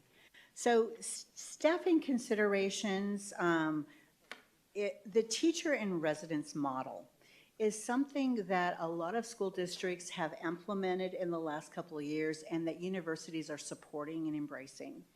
And one of the reasons and the advantages of is first of all, we know that we need to be able to attract and support good teachers. This is called, I've talked to a few of our university partners about this program, and this is called a non-traditional pathway. There are several districts that have embraced this, and this is about our student teachers getting paid while they're student teaching, and the supports that we would put in place for them to be successful. So this strengthens our pipeline. There's hands-on mentorships. It reduces our teacher turnover because we know once we get them in, chances are that they're going to love us and they're going to want to stay. They're going to build relationships with their schools, with other teachers there. And so this is a day-to-day way for them to practice. So right now, this aligns with the way we emerge new teachers into our district curriculum and the strategies that we have, and we will have our teachers walking side by side them and make that a stronger pipeline for us. So here's the benefits. So it reduces our long-term sub-employment with ESI. So a lot of positions that we may have long-term subs in those positions. These student teachers would come in and they would fill those long-term sub positions. The consistency of having our own employee and not a sub is very important to us as far as retaining good quality teachers. And you can see that they will be able to obtain their teaching certificates along with earning money. They're doing their capstone projects as they are actually doing the teaching. So you can see the offset. It's a little bit more additional for a teacher in residence, but we think that the benefits way outweigh the small additional amount compared to having a long-term serve versus a teacher who's working in the classroom as our employee. Thank you for that. Mrs. Ricks, any questions or comments? I do not have any questions. Ms. Rodriguez, this looks like a great plan. I'm excited to see how this is incorporated, and I'd love to maybe see through the year, just if this is approved tonight, what that, kind of just the numbers of how many do we get, what does it look like, what's our process, the data collected on it would be great to see. But Yes, yeah, thank you very much. Mrs. Ewing?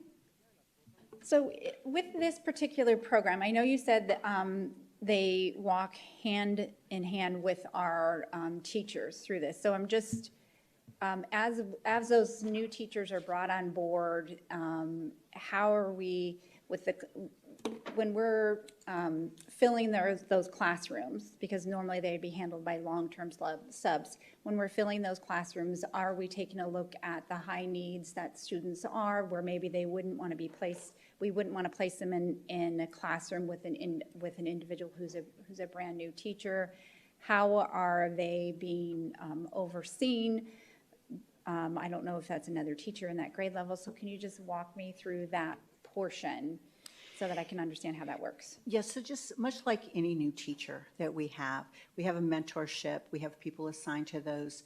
I cannot speak to how they identify which classroom is appropriate. I am sure that principals are evaluating their strong teachers and where they may have some students that need some additional supports. Or we would take an opportunity to make sure that there are teacher supports coaches that walk alongside these teachers so that they can learn those techniques that they need to support all the students in their classroom. And then in terms of their evaluation on that mentorship program, I'm assuming it's through there. How often are they re-evaluated to determine what they need? That is not a question that I have the answer to tonight. I apologize for that. I don't know how often those evaluations are done for our new teachers, but I can definitely assure you that we are going to put those supports in place because we want these teachers to be successful, but we can follow up with that information for you. And that's fine. It's maybe I can either put that through, or if that could just be in a Friday report, sure. Thursday, Friday report, whichever. But thank you.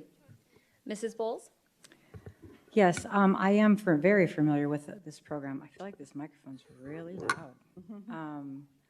Arizona Teachers in Residency is what we're calling it, or is that actually the program that's out there, or both?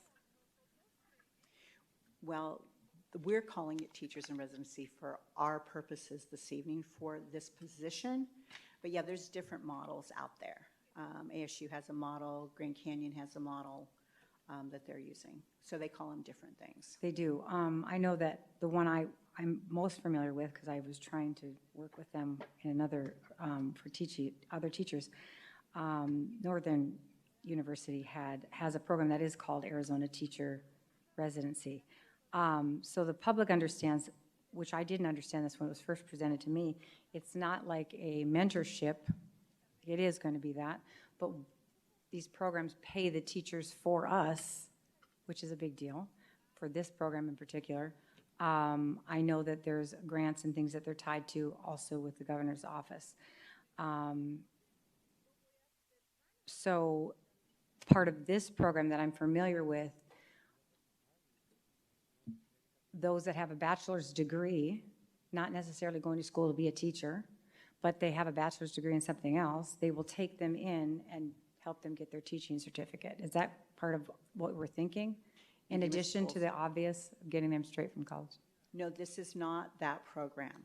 And this will not be grant funded like some of those other programs. And I'm familiar with those other programs that you're speaking about as well. This will be a Peoria program. Okay. So we'll be funding it from our M&O money, and we're just going to be shifting that money from paying a long-term sub to paying a person in this position. So we're asking you to approve this position this evening, so that we can start mentoring and growing our own in this way. Similar to what we're doing with our special needs, our special ed teachers. I know Dysart has a very good program as well, that they do something similar. I'd like to see it, Mesa. Branch into that, but thank you. I'm going to go before Jeff because I want to piggyback off what Mrs. Bowles said. So what she was referring to was we were approved, I think it was January 21st. We requested it and brought it to cabinet, a program called Teach Peoria, where it would give parents, community members who have a bachelor's degree, the ability to be trained as a teacher within our system in exchange for a certain amount of years employment after. And it's a great program, a great way to get parents involved and take it out of ESI, which is who we would go to for teachers that are retired. Anytime we have to go to a third party and it's not in-house, it's going to cost more. So it is yet another way to eliminate and streamline the process to give us more control over that process. To Ms. Bowles' point though, and I asked all these questions to Mrs. Rodriguez already, is my concern is I want to make sure that we have, our teachers are like maxed beyond belief and there's a teacher shortage. So this solves a financial problem and a bodies in the classroom problem. I just want to make sure that I understand the mentorship process, because in our professional learning communities within the different grades, I don't want the veteran teachers to be taxed beyond what is reasonable to ask of them, especially without additional compensation. So I understand the need for it to be right now, but I would love to see this be built out as part of that larger Teach Peoria program. Again, I'm going to ask for a December day for the, I'm so sorry, that first January retreat, I'm asking for a lot, but again, having that as part of that conversation in December of what our plans are with that approval from ADE back in January. So can you just answer for me, how are we going to ensure, because I can imagine every teacher that is here tonight and is probably watching is like, how am I going to be able to do this with everything? So what is the structure for the mentorship program to ensure that there is proper supervision, but also that teachers are not taxed beyond what they already are? Well, thank you, Ms. Prophet. And I'm a little handicapped tonight because I'm not the HR specialist, and our HR specialist is not here with us this evening. And I'm looking right now through our stipends. I believe there is a mentor stipend. Yes. I'm looking at my teacher representatives in the audience. So that there is compensation for the additional work. Now, how they do everything that they do in the days and then support other teachers, that is a task. I think any of our teachers would probably agree with you on that. So this will be something that we will ask teachers, are you willing to put in the extra for the additional compensation for?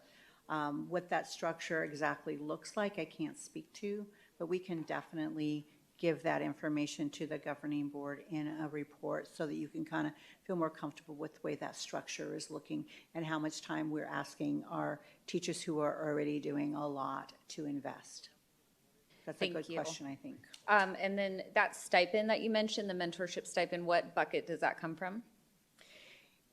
Well, it can come from Classroom Site Fund. Okay, that's what I was wondering, is if it's something that we, again, I hate always banking on M&O, but yeah, there is more opportunities for alternative funding sources because of the instructional coaching essence of that. That's correct. Okay, I just wanted to make sure with that. And then I guess my only request on that, in addition to the December from hell that you're gonna have due to all my requests today, I'll get you a really great Christmas gift, is just to ensure that like 30 days in, a 30, 60, 90 day, just checking back with those teachers to make sure that it's playing out.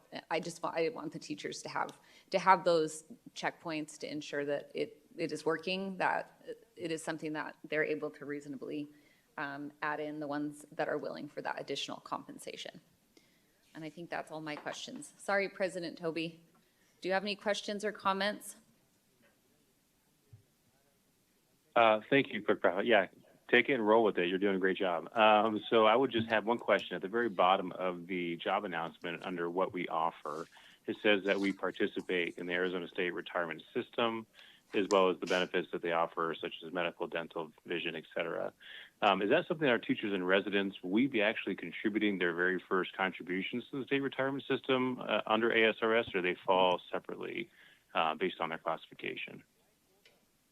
No, every district employee, regardless of if they're certified or classified, are entitled to be enrolled or are required to be enrolled in the Arizona State Retirement System. Okay, so then that is an attractive benefit, I would say, right, for people that are feeling out our district, they want to come to student teach in our district, and then hopefully get hired on by our district. So the state retirement benefits, that whole package, that's all part of the job, and teachers and residents. Is that right? Yes, President Toby, that is correct. All right, that's the only thing I wanted to ask. Thank you. I'm so sorry. I had one more point of clarity that I forgot to ask. So new teachers coming in, they're essentially on a 3-year probationary status. Does this count as year 1 of their probationary status? That is a very good question.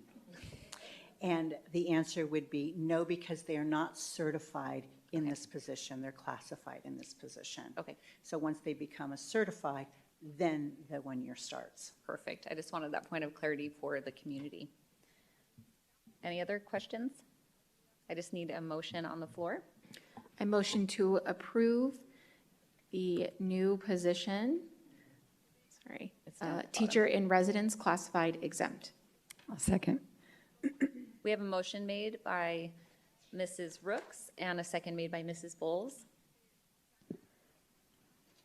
Clerk Proudfit, might I ask that that motion be modified to include effective July 1, 2026, please? Absolutely.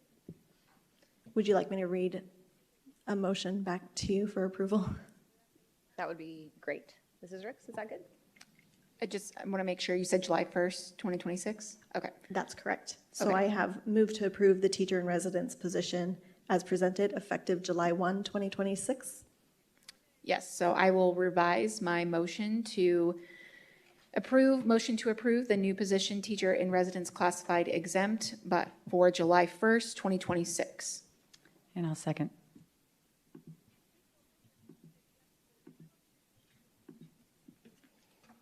Mrs. Ewing, Yes. Mrs. Rooks, Yes. Mrs. Bowles, Yes. President Toby, Yes. Mrs. Proudfit. Yes. Thank you. 5 yeas, motion passes. We're going to move on to 4.8, the revised coaching and extra duties activities pay schedule. Mrs. Rodriguez, should we get you a chair? You've been up there a long time tonight. We're almost there. Thank you, Clerk Prophet, President Toby, members of the board, and our community. So this evening, we are bringing through a revised pay schedule. The stipends that we fund, you'll see in your packet that there are various colors as we're adding or we're removing a stipend. And there's a few coaches because we have a couple of different athletic programs that we've added to our repertoire. So we're increasing the participation with the students, but as participation fees increase, they will be able to cover the additional cost as well. And we also had some positions, if you recall in the last board meeting, there were some extra duty positions that we eliminated. So we just want to make that right. The stipend for the benefits payroll person, because we had consolidated that position, we removed that stipend from here. And then the one thing that we are asking the board to add, for an extra additional duties is for our IMT department, and that's our technology networking department. As you all are hopefully aware, we had a retirement. Our director of IMT has retired. We've posted that position. Unfortunately, we have not been able to fill that or bring a recommendation to the board yet. And there are various reasons for that, but a lot of it is because IMT professionals make a lot of money, and school districts, you have to really want to be part of being a public servant. We don't pay as well as what private industry would pay for IMT. So what I've identified is there is someone in our organization who is very well versed in network operations, and we would like to offer them some additional pay to take on the additional responsibilities in lieu of having a director in that position. I've reposted the position. We are actively, asking everybody that we know in our networks, please, if you know somebody who is interested in coming to work for Peoria, we're a wonderful district. Our network system and the way it runs is stellar. I mean, I would equate it to the level of a hospital as far as security and networking that we have set up. Just a little promo out there. So the job is out there posted, but in the meantime, I do need somebody to be able to take on those additional responsibilities. The gentleman that is retiring is going to be leaving next week. So you'll see that new one on here as well. Board members, questions, comments? Mrs. Rooks? I don't have any. Thank you, Ms. Rodriguez. Mrs. Ewing? I don't have any questions. Thank you. Mrs. Bowles? I don't have any, thanks. President Toby? None for me, thank you. I was just grateful. I know that IMT position, we have to be realistic. I mean, we're not market value in the tech sector. So, I mean, anything that we can do to bring opportunities within district, but to be realistic in order to get the needs met with the people we have, I think it is great. So, thank you for that. Said, I just need a motion on the floor. I will move to approve the revised coaching and extra duty activities pay schedule as presented. I will second. We have a motion made by Mrs. Ewing and a second made by myself. Azure, can you take us through a voice vote? Mrs. Bowles? Yes. Mrs. Ricks? Yes. Mrs. Ewing? Yes. Mrs. Proudfoot? Yes. President Toby? Yes. Thank you. 5 yeas, the motion passes. We're going to move on to 4.9, Arizona School Risk Retention Trust Prepaid Legal and Model Policy Program, presented by Ms. Rodriguez. Thank you, Clerk Profit, President Toby, members of the board, and our community. So last year, we brought to the governing board, we did a model policy change, and we did it through Arizona Risk Retention Trust. In order to be able to participate in their model policy, we had to purchase an item from them. They have various types of insurance liability. We are a member of Valley Schools, so we have our liability insurance and our workers' comp through Valley Schools. But what Valley Schools does not have is a prepaid legal program. So a lot of the attorneys that we currently use for our different legal needs were on this prepaid program, so we thought this made sense for us.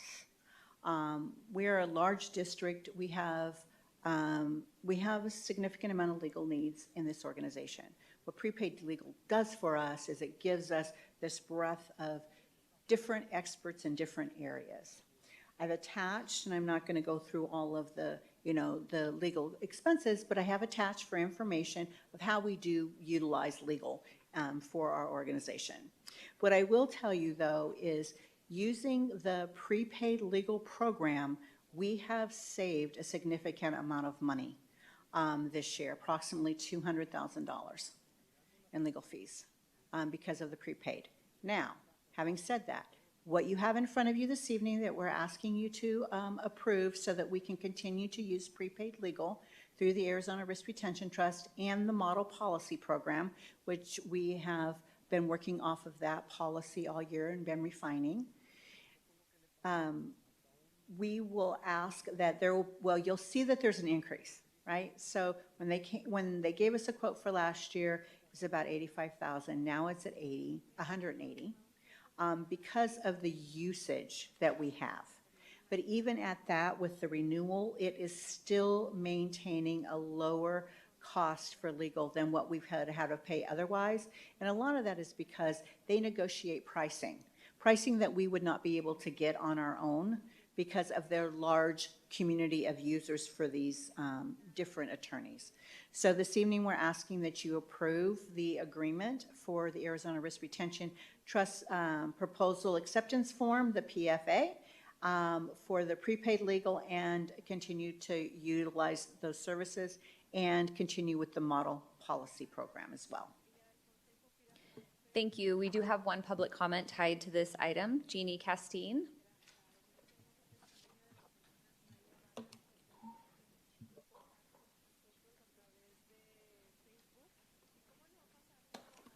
Good evening, Clerk Proudfit, members of the board, members of cabinet.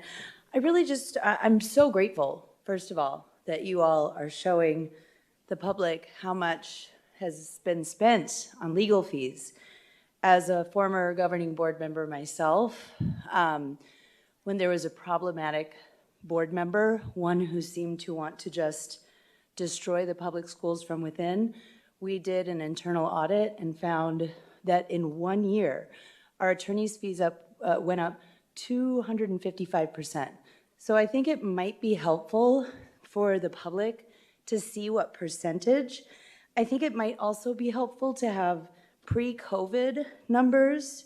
And I think the public should know too, why have things gone up so much? I mean, I'm sure it has something to do with cost of living and inflation, whatever, but also, I mean, $904,000 in 23-24, like, that's a lot of money for taxpayers. So I'm glad that there are so many taxpayers here tonight who can see, you know, that these unnecessary, constant, you know, exclamations of wrongdoing or folks in cabinet being nefarious end up costing the taxpayers. So if you could, like I said, I'd love to see pre-COVID numbers to see if that has something to do with it. Does it have to do with like the swearing in of people that seem to want to destroy from within, or what's the cause here? But either way, I think this is great, and I think it's good for the public to know these numbers, and thank you.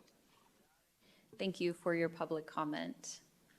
Board members, we'll move to you for questions, comments. Mrs. Rooks? I don't have any questions, Ms. Rodriguez. I guess the numbers going up might be a lot of what's going in the news right now with situations that certain staff members have done to our students. So maybe that's why some of our costs have gone up, is because we keep getting sued for things that are happening to children in these schools. Thank you. Mrs. Ewing? Thank you.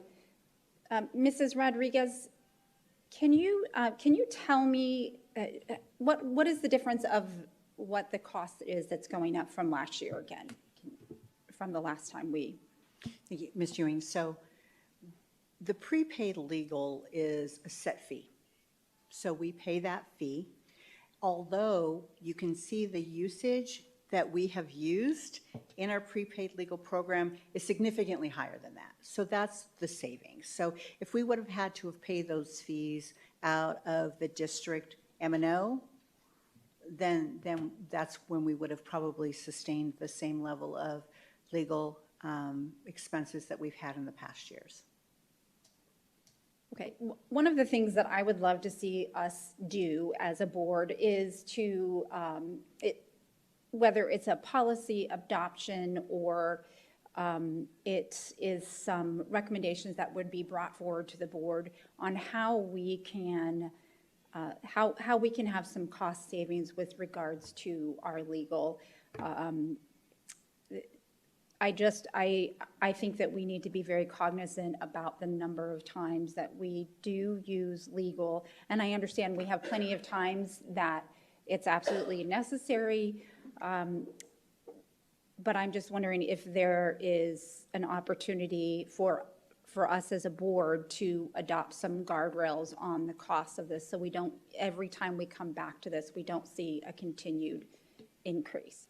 So I was just curious if you have any thoughts on that, or if that's something that we need to be looking at our legal costs more frequently to make sure that that we are staying within the same dollar amount that we had originally bought into. So thank you, Member Ewing. So I want to stay close to the agenda tonight. So the agenda is approving this agreement. So that may be an item that we can have a future discussion on. Okay, great, thank you. Mrs. Bowles? I don't think there's a price you can put on keeping it safe. I'll start with that. Prepaid is exactly what that is. Prepaid legal, that means we save money no matter how many times we put in for legal advice. So I think it's the best deal we're going to get. And if we ever go away from Valley Schools, I have to put this on record, we're crazy, because we're never going to get a price like that again. So it's different from, I think, any district, at least in our area. But we save a lot of money by doing prepaid legal. So that's all I have. Thanks. President Toby, any questions or comments? I just wanted to take this moment to highlight, since becoming president, we did make a little bit of a change in our practice. We went back to what policy is in the trust policies about how board members who want to have legal advice or have legal questions go through the board president to access the board attorney. I know previously any board member was able to call or email Mrs. Siegel, our board attorney, but looking at the numbers back in May, learning that we already blew through the roof of our cap, one way that we are as a board trying to bring down that cost is going back to policy. So I agree with Mrs. Ewing's request. I think we should always look at ways that we can reduce our financial exposure with all of our legal services. And to Mrs. Bowles' point, this is the cheapest we're going to get. So I support this measure. Thank you. Mrs. Proudfit? Oh, I'm sorry, go ahead. I just had just quick, with regards to the prepaid, legal, I know you mentioned policy surrounding this, but I think it's important to note that there needs to be something in place when there is a legal decision that is being made regarding a court search warrant. I think that needs to be a board decision and not just one sole member on the board, because that is supposed to be a board decision and not one member on the board. So I would like to look at that in the future as well with regards to the trust prepaid legal. When there's certain decisions that are being made legally, it needs to be a board decision. Thank you for that. Again, I just want to educate anyone who doesn't know. We moved away from ASBA to risk retention. So we have risk retention, which is an approved 80, I think it's 80-something lawyers. And then we also have Valley Schools, which is essentially our liability insurance carrier and also benefits. So when the district is sued, Valley Schools has an approved list of lawyers that cross matches with the trust that we're able to utilize for a low price because we have this agreement of prepaid. It goes back to group procurement with our prepaid legal, so it does save money. But when if the district is sued and we settle, that would be something that would come from Valley Schools. So to Mrs. Bowles' point, she's right. We will not get cheaper pricing anywhere else. I just cross my fingers every day that Valley Schools doesn't drop us because they have been working overtime for us for the past few years. So I think, again, this is a cost-saving measure. The world we're living in, we need legal guidance a lot. And unfortunately, we've had quite a few instances where we've had to utilize these services. To President Toby's point, as a board, we're not blind to that and are making sure that we are following our own policy on that and ensuring that we are being responsible with taxpayer dollars. I think transparency in this, which if you look, there's 4 different attachments for anyone in the audience who is interested or online to see the further breakdown of where we have used legal. Mrs. Proudfit, if I may. I don't know if I need clarification or for the public to understand, at least what I understand as a board member, we have always been able to go to the attorney if need be, going through the president. Ms. Rooks made that very clear when she was president. I will say I've asked to speak to and emailed, and there, I feel like there's a guard up that we can't get to the attorney. I don't know what maybe Mr. Toby can further explain what he meant by May. We had astronomical, we have lawsuits, they're big in May, or if it was the system that was created or it was the lawsuits that we had, because I'm confused. I just want to make sure we're sticking to this agenda item specifically. I hear what you're saying. At the end of the meeting, I think obviously there's a larger conversation that needs to be had or that you want clarification on, so I would just recommend that you address that and I would like Mr. Toby to address it, not after the meeting. I would like to know why that was said about May.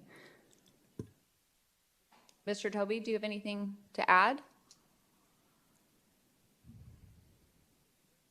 Well, I'll try to keep this in the agenda item. So in one of the attachments, you'll see Mrs. Siegel's legal expenses for the board. Under the prior practice, any board member was able to reach out to Mrs. Siegel to ask legal guidance questions, emails, and it had Mrs. Siegel, quite honestly, running in 5 different directions at a billable hour.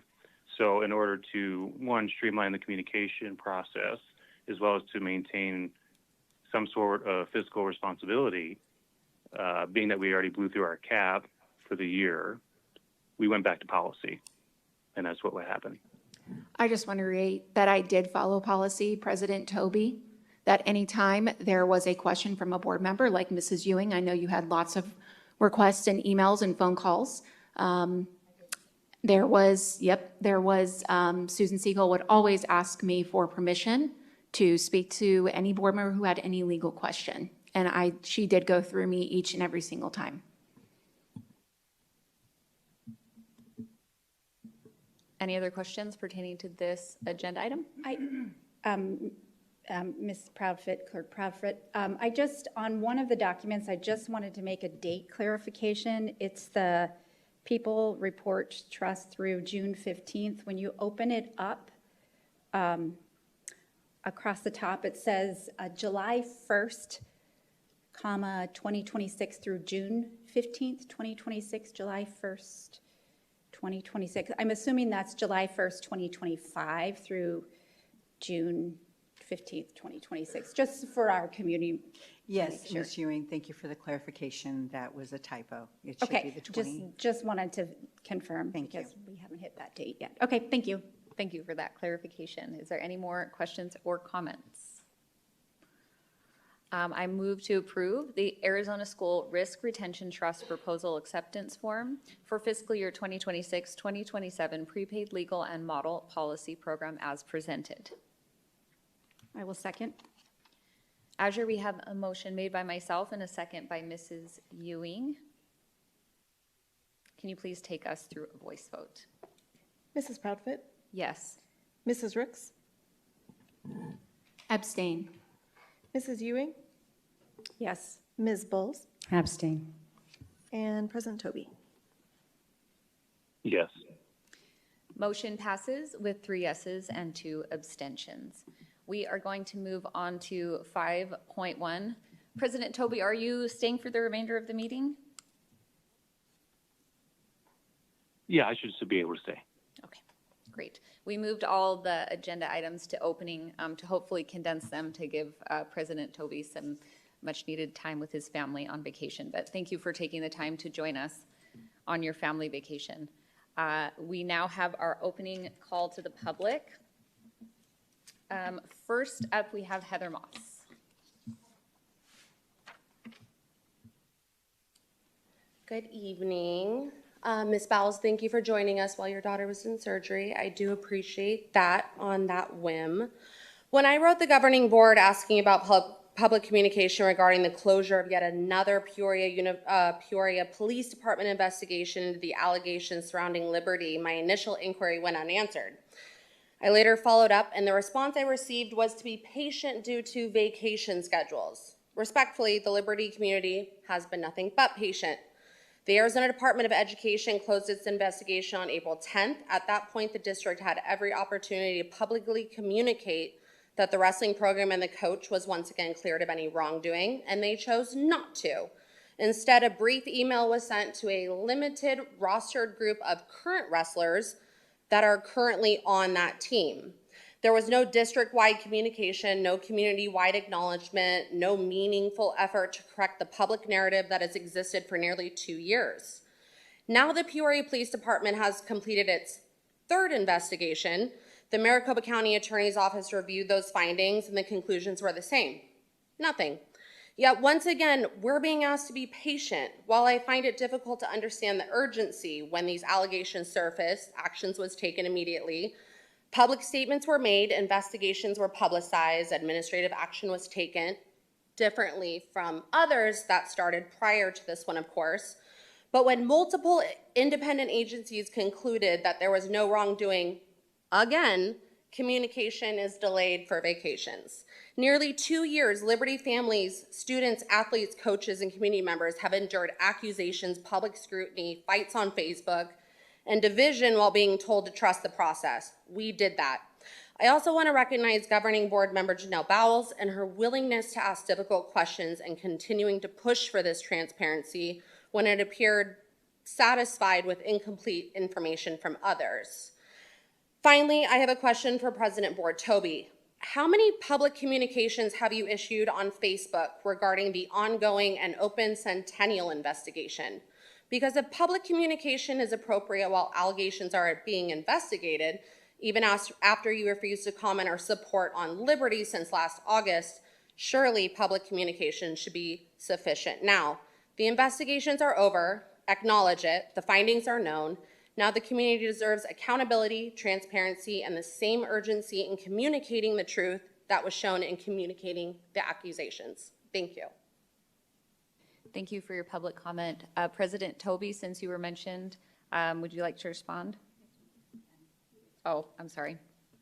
Just wait till the end, but write it down. It's been a minute since I've done this. Next public comment is Devin Mosler. Good evening.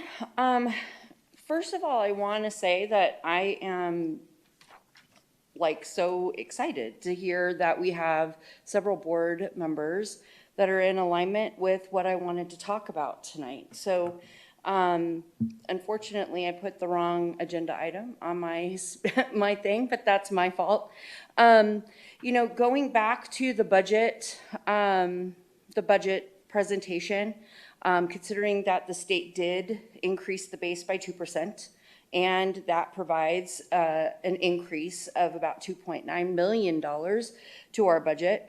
With this increase, we recommend that the board does consider retracting at least one of our furlough days in the second semester. Waiting until that second semester will help us determine whether or not those estimates and projections are accurate. And with that said, we also need to kind of look at the calendar. Currently, we have 179 instructional days in our calendar. We can't go over 180. So even if we wait until second semester, I would highly recommend that we prioritize the May 12th date if we're going to retract a furlough date. That is a date where our high school students, about 600 of them, are required to do AP testing. So the district is going to have to hire proctors anyway to help assess those kids. And so prioritizing May 12th would be optimal. Because we have 179 days in the calendar, if we also retract a second furlough day, which, if the projections are true, then we would have to make some calendar adjustments because that would take us over the 180 days. So I just kind of wanted to bring that forward and make that recommendation. The other thing I wanted to kind of talk about too is retracting furlough days would be incredibly helpful, especially to our classified staff. I feel like our classified staff are impacted greatly because they just don't get paid. But further than that, even our administrators, they are kind of hit with the double whammy this year with the furlough days. That's a huge loss of compensation, but also they lost their performance pay. So I think that bringing back at least one of the furlough days would be incredibly helpful, especially for those groups of employees. One little thing in my last 20 seconds, and I wasn't really planning to speak on the TIR situation, but I would really encourage this board to ask for some type of tracking to see if this does really help retain those teachers over time, and some kind of report ongoing. Thank you. Thank you for your public comment. Next up, we have Teddy Todd.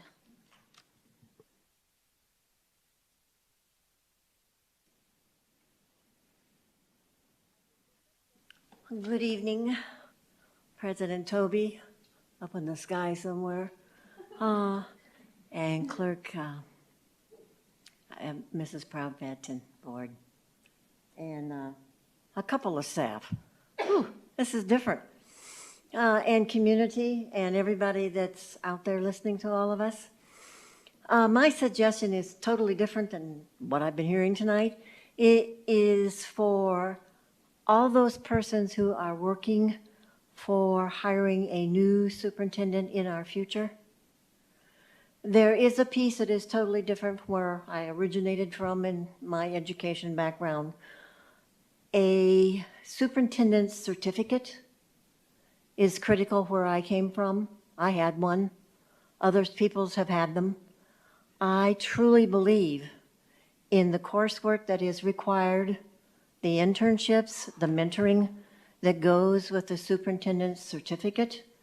is very, very important, especially to large districts. It's good for the small ones too. But especially for a large district, that kind of training and experience is critical to running something as large as we are with what is happening in education in today's world, public or charter or religious schools and so forth. I really would. I know that Arizona does not require that, but I've also learned that a board can require that as part of the RFP that goes out for superintendency. And I think, this is just my opinion, that it would bring in higher qualified persons that would lead us in our work that we are doing. The second thing I wanted to mention, how much time do I have left? A little bit. The second thing that I would like to say is we need to put out some bridges across everywhere. That's from community, that is teachers to teachers and teachers to students and parents to teachers and principals with peoples and your special ed and your vocational programs and everything else. Your cabinet, our board, all of us really need to think before we open our mouths and speak and before we write and present and publish. Come on, folks. Let's build some bridges. That data presentation we had at a former meeting on everything that we need to do in this district to bring us up to par is enormous. And it's going to take everybody. Please keep this in mind as we work forward. And what I've seen tonight, I'm so sorry wow, your time it is was up. great. Oh. Thank you, Marcy. Thank you very much for your public comment. Next up, we have Trina Berg.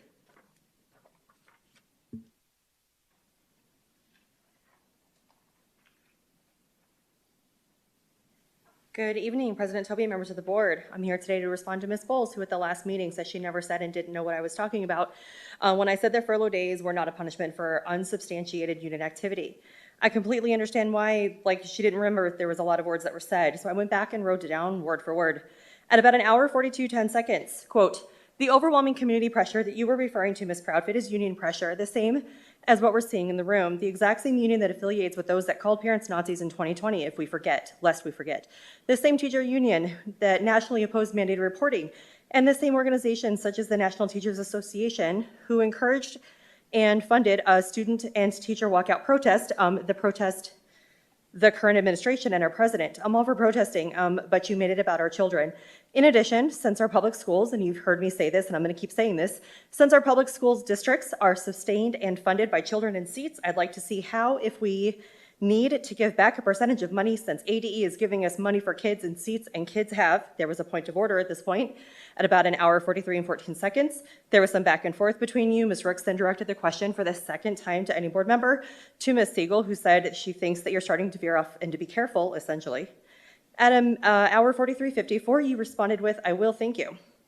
Then immediately started back again with, quote, "Maybe we should give back a percentage to ADE since we have kids protesting and not in school, and we're not teaching and we're paying for subs," on what I would refer to as no pay May Day, which was May 1st. I know this meeting has nothing to do with making decisions or policies or future agenda items, but I would like to know, Dr. Summers, and at a later date, probably when we meet again, do you know how many teachers and students were out on May 1st? Deciding on furlough days becomes less challenging when teachers opt to get substitutes and add more expenses to the district. So another issue, Ms. Proudfit, appears to show that the community members you're referring to, actually a handful of union members who rallied together, as we see here, a handful of other union members, and some parents and teachers and the district and community, and I know that as well, to put pressure on school board. It seems to rally together to put pressure on a school board to call a meeting whose sole purpose was to silence a Peoria mom and our board member president. So yes, you basically said that you are okay with furlough days as a consequence or a punishment for things you perceive to be true but are not. The union did not fund or organize or participate in the student walkout. That was national and you know that. We also did nothing for May Day. I also realize you must not fully understand how schools are funded. Despite working for the district, as you love to remind us at every opportunity, and apparently did every job it seems, because having kids absent for a day, unless it's one of the specific days funding is based on, or absent for a few class periods does not affect our funding. It just causes kids to be absent. Our sub days are part of our budget and part of our contract. I really hope you aren't suggesting the teachers and staff shouldn't take days off. I'm also not sure you understand that teachers are a union member, and teachers, we are not separate from the union. We are teachers. It's also called the National Education Association, not National Teacher Association. I'm so sorry. And the Your parent time group up. is not a union, it's a parent group. Thank you for your public comment. Our next public comment is Laura T.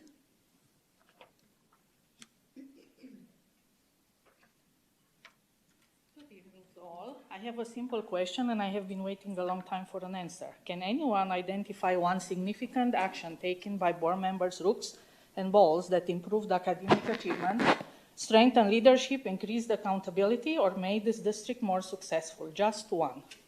Not a lawsuit, not a public records request, not a social media campaign, not a press interview, not a political feud. Real leaders spend their time solving problems, building teams, improving outcomes, and creating trust. They do not define their leadership through controversy, nor do they spend their time amplifying negative narratives about the very organization they were elected to serve. Illogically enough, some of the loudest criticism of this district has come from people entrusted to lead it. Parents who are listening, imagine if the time, energy, and taxpayer resources spent on accusations, political battles, lawsuits, public records requests, and endless conflict had instead been spent supporting your children, children's teachers, strengthening policies, improving academics. Leadership is not measured by headlines, it is measured by results. Is the district stronger? Has public trust increased under your leadership?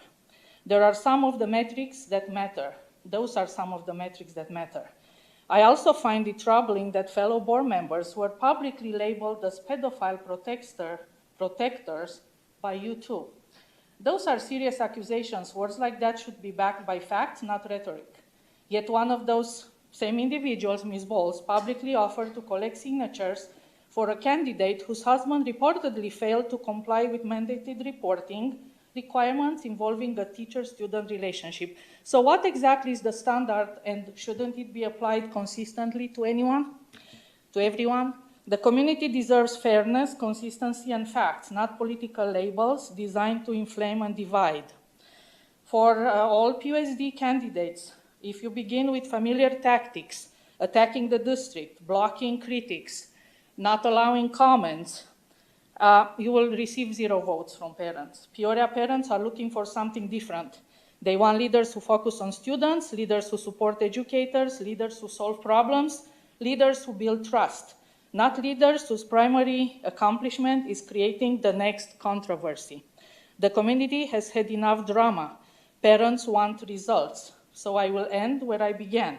After all this time, what have you actually done to make this district better, Ms. Rooks and Ms. Bowles? Thank you. Thank you for your public comment. Our next public comment is Kate.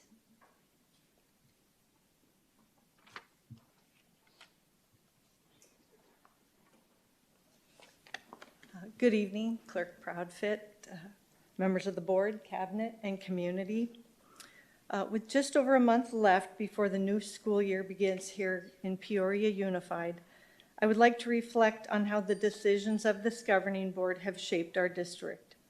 In the past couple of years that I have been attending board meetings and following the actions of our governing board, I, as well as the broader community, have witnessed some truly amazing things.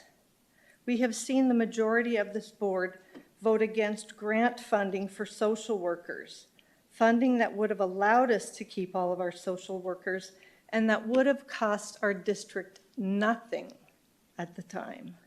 We have witnessed them fail at supporting the M&O override, leading us to the position we are in now, where teachers, staff, families, and our most vulnerable students are bearing the burden of the required budget cuts. We have seen them spend countless hours carefully scrubbing our policy manual for any reference to DEI, a social framework that had harmed no one. and holding meetings that run so late they preclude the participation of students and most working parents. We have board members that constantly protest that they are here for the safety of the students, and yet we have seen them take aim at students for protesting against the actions of ICE in and against their communities, and we have seen them go after vulnerable communities, including our LGBTQ+ students and staff and our Muslim community. Our kids are watching this. When our board members are willing to bully vulnerable communities, our kids see that it is okay to bully people that are different from them.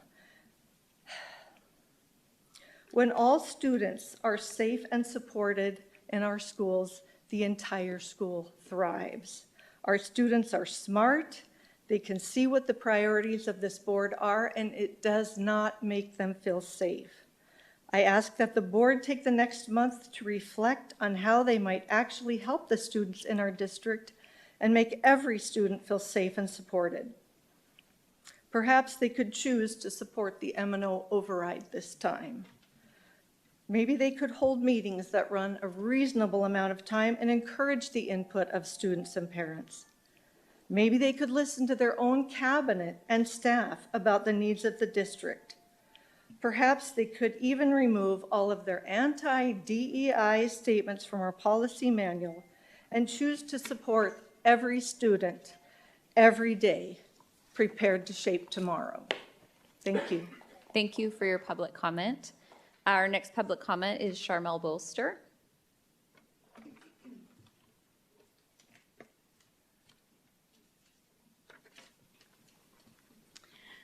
Good evening, Clerk Proudfit, Board, Cabinet, and all community here.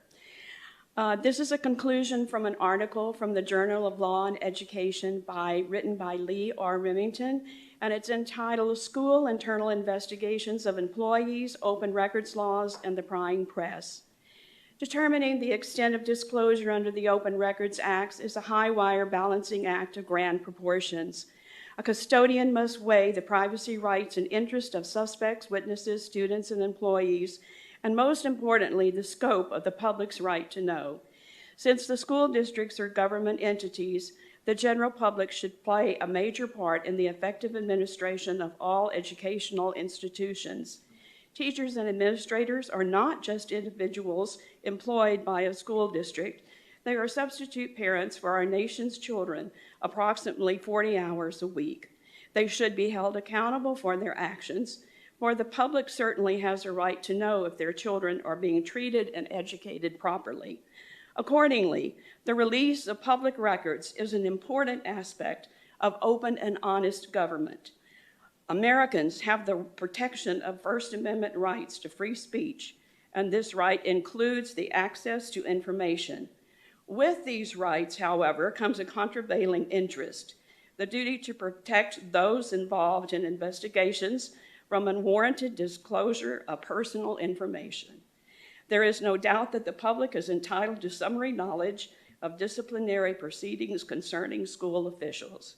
Allowing disclosure of only those complaints supported by probable cause or providing only the fact findings of investigations without disclosing the details of the interviews would inform the public adequately. Where the open records laws themselves, or FERPA, provide insufficient protections of privacy interest, school districts should consider using the shield of work product and attorney-client privileges to provide protection for legitimate privacy interests. Without similar restraint on open records laws, the public's right to know could transform into unnecessary fishing expedition. Whether the purpose of such general and recurring inquiries is to harm an individual or simply uncover a sensational story to sell newspapers, the intimate details of internal investigations should be left within the confines of the files where they rest. Thank you. Thank you for your public comment. Our next public comment is Jeannie Castine.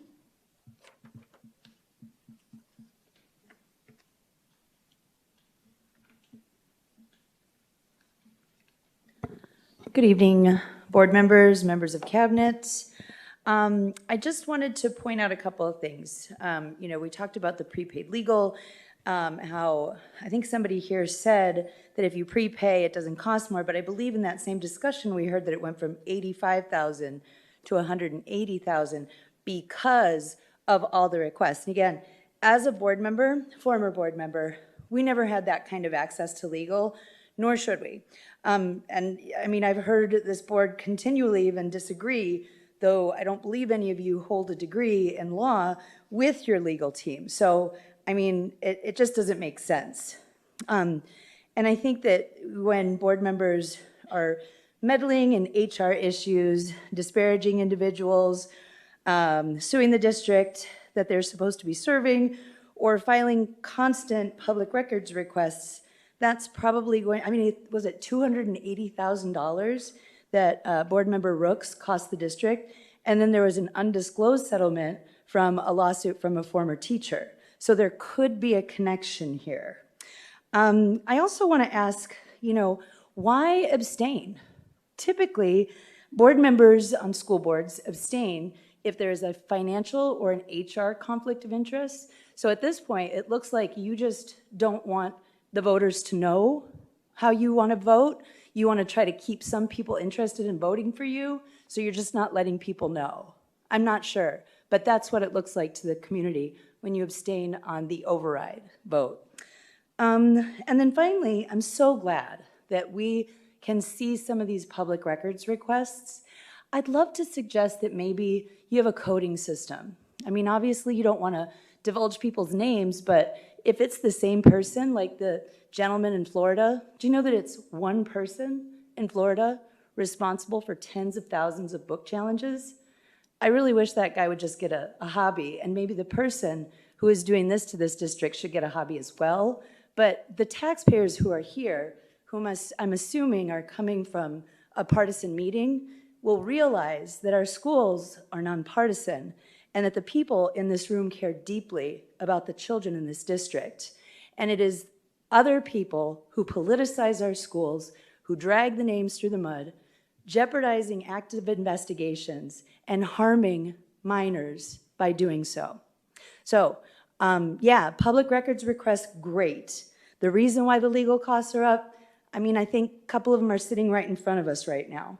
But could we find out? Coded. Is it the same person doing all those public records requests? Because I feel like the taxpayers deserve to know. Thank you. Thank you for your public comment. Our final public comment is Emily Saturn. Good evening, board and cabinet and community, and thank you for asking me what I wanted to speak on. I thought I'd put both agenda items on there, so I thank you for clarifying. So I'm going to sound like a broken record because I've brought this up before. Hopefully I won't have to do it again. But I definitely think we need, or the board needs to adopt a code of conduct. I think last board meeting is a perfect example of why and how some board members are missing the mark on their conduct. We do, again, have a board member ethics, and ethics are moral principles that guide an individual's behaviors typically. Conduct, on the other hand, are actions and behaviors of an individual, and usually these are an outward expression of their ethics, which is why we have code of conduct for students, code of conduct for teachers and staff. Again, just looking, watching, remembering last board meeting, several comments were made that were quite disturbing. And I know this has been mentioned. Why are teachers, why are staff social media basically policed, right? They can get in trouble for posting things on social media. However, board members can post anything they want without repercussions. And I am going to bring it back to the Board of Ethics, number 14, which is actually the most important one per the board policy. Remember always that a board member's first and greatest concern must be the welfare and education of the students in Peoria Unified School District schools. The welfare and education. The welfare was not taken into consideration with what was posted. on social media, as demonstrated by, again, multiple people coming forward and sharing how they were harmed and continue to be harmed. So again, I'm going to ask you, plead with you to please develop a code of conduct, hold each other accountable. Would you want a teacher to post something that was anti-Christian? What would happen? Really ask yourselves that, because I think you would be pretty upset if that happened. And if you say you wouldn't, I think your nose would grow. You'd be Pinocchio, right? So please, do the right thing, code of conduct, hold yourself accountable, hold each other accountable, because students are being harmed. And number 14, again, the greatest concern must be the welfare and education of students. So prove that by your actions, by your conduct. Thank you. That concludes our public comment section of tonight's meeting. I did want to give President Toby first, and then Mrs. Bowles and Mrs. Rooks, who were both mentioned by name in public comment. President Toby, did you want to respond? No, I'm good. Thank you, Mrs. Proudfit. Mrs. Rooks or Mrs. Bowles? Nope, I'm good. Mrs. Bowles?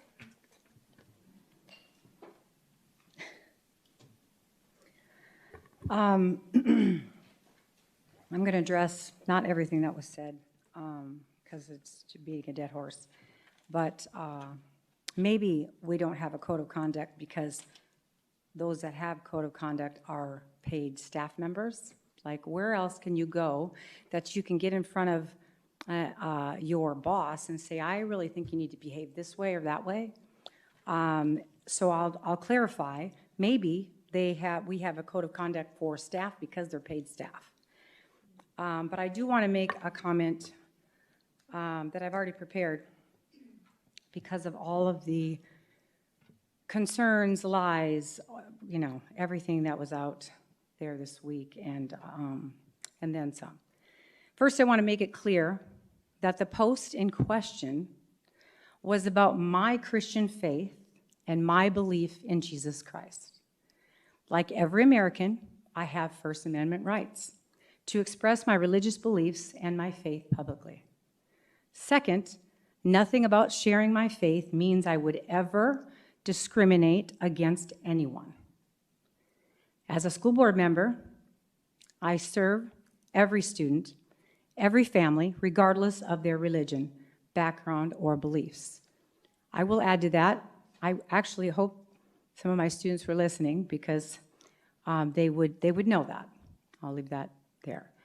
My record has always been about protecting children, supporting families, and expressing my faith should never be confused with discrimination.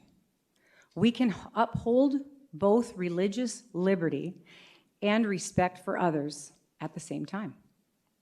Our community is strongest when we defend the constitutional rights of all American citizens while treating one another with kindness, dignity, and respect. I will continue to stand for religious freedom, free speech, and the protection of all children in and out of our schools, rather than let my decisions be based on the opinions of teacher unions, special interest groups, or terrorist organizations. The safety and protection of every child in our schools, in every school, is non-negotiable. It is the baseline, not the goal. When student safety is at stake, hesitation is unacceptable, and compromise is not an option. Every policy, every partnership, every action taken by the district must measure against one standard, and that is, does it protect our children? If it doesn't, it has no place here. Our community expects decisive leadership on this issue, and I intend to hold us to that expectation. Thank you. Thank you. We're going to move on to 6.1, the board summary of current events. We'll start with you, Mrs. Rooks. Thank you. Yes. So first I want to say thank you to Peoria Police Department, Maricopa County Attorney's Office for their third investigation into the Liberty Wrestling program. They did a lot of hard work the past couple years So I just want to say thank you for them. I also want to, just offer my, I want to say sorry to the Liberty Wrestling Program, the students, the staff, the parents, the community of what happened to them, and just being dragged through the mud for the past couple of years. So just wanted to give that to them.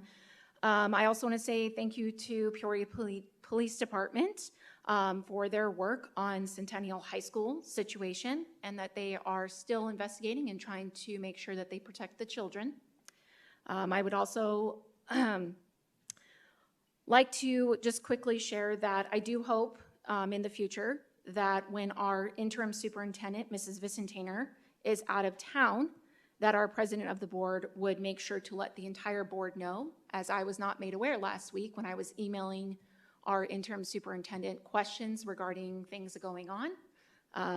Did not know that she was out of town. So I hope that that's moving forward, that is more expressed to the entire board.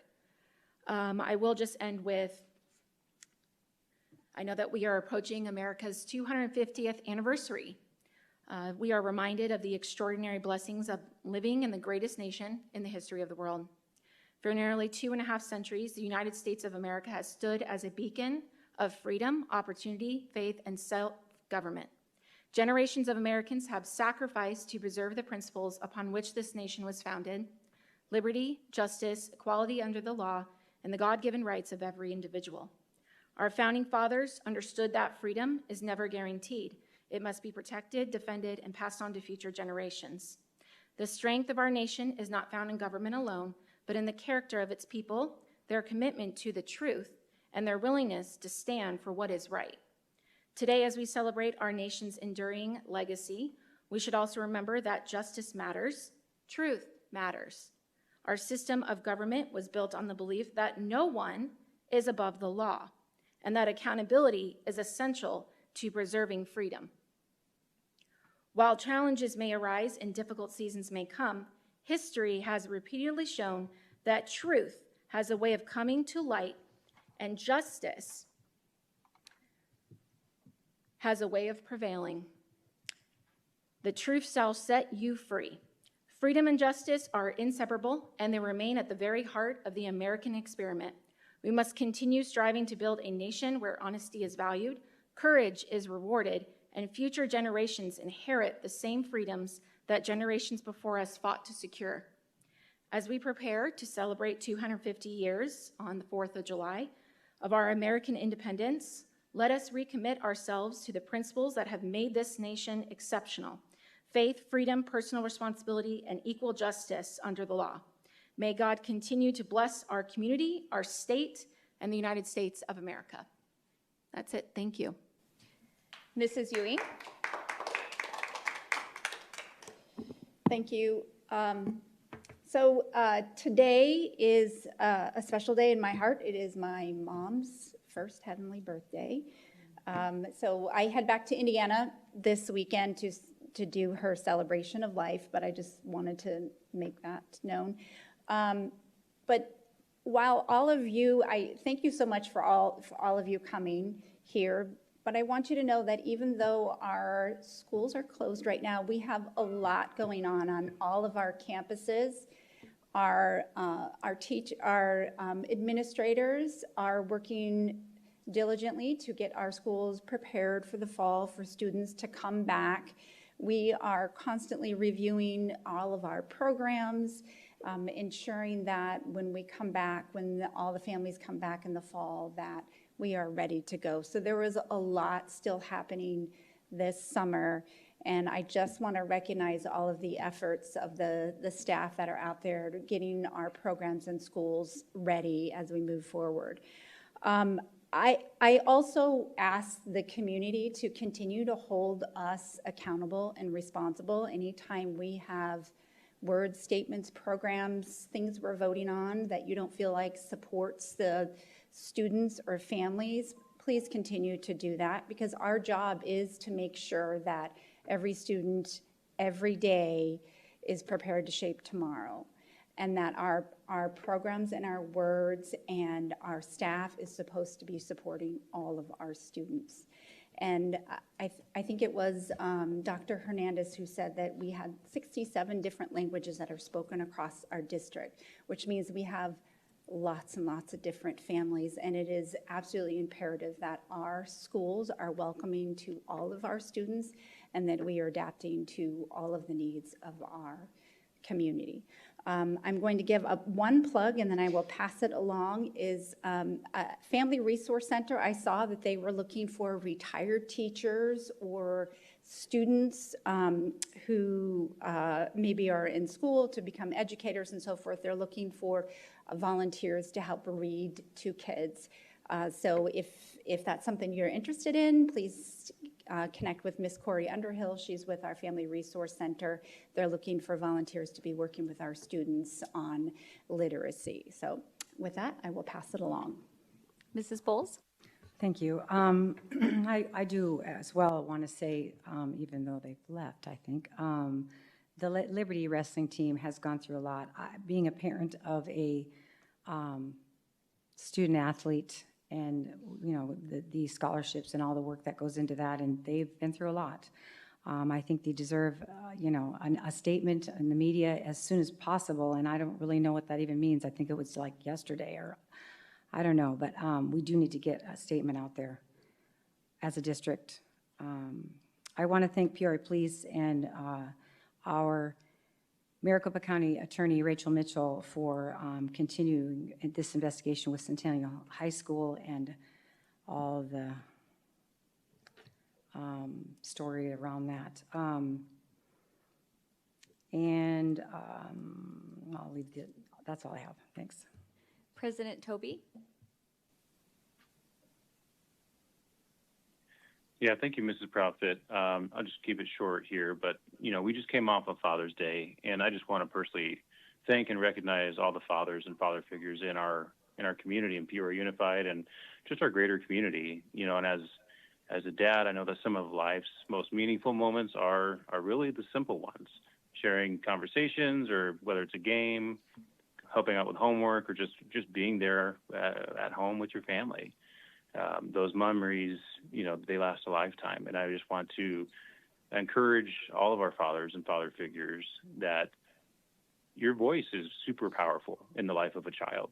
And your encouragement builds confidence, the guidance helps shape character, and really you have the power to help them see possibilities of themselves that they may not understand fully yet. So happy Father's Day to all the fathers out there.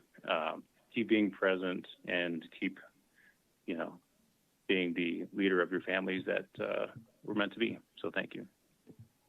Thank you for that. I was going to lead with the same thing. We didn't get to say Happy Father's Day. I know that the influence of fathers in our community and our society is absolutely vital and crucial. And so thank you to all of the wonderful men and fathers who are taking the time to shape and to just pour into their children. I know our family is absolutely held up by my husband, and I just think we need to celebrate great men and encourage that. Leading me to my next thought, which is the founding fathers. As I am a big nerd, and I love learning, and so I thought I would share something kind of along with what Ms. Rooks was saying as we're heading into this wonderful celebration of the 250th birthday and signing of the Declaration of Independence. I've been doing a lot of learning and reading about our founding fathers. There actually is a great podcast series we've been listening to as a family with our kids called The Making of America.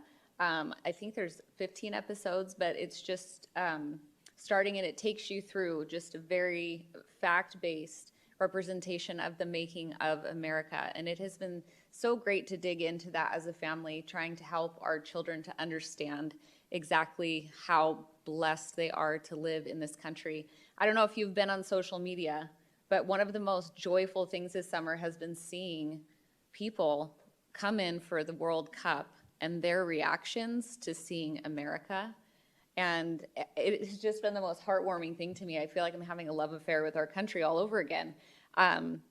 So I would really encourage any parent or family out there that's looking for something great and enriching to do, to take a listen to those podcasts and open up some of those discussions.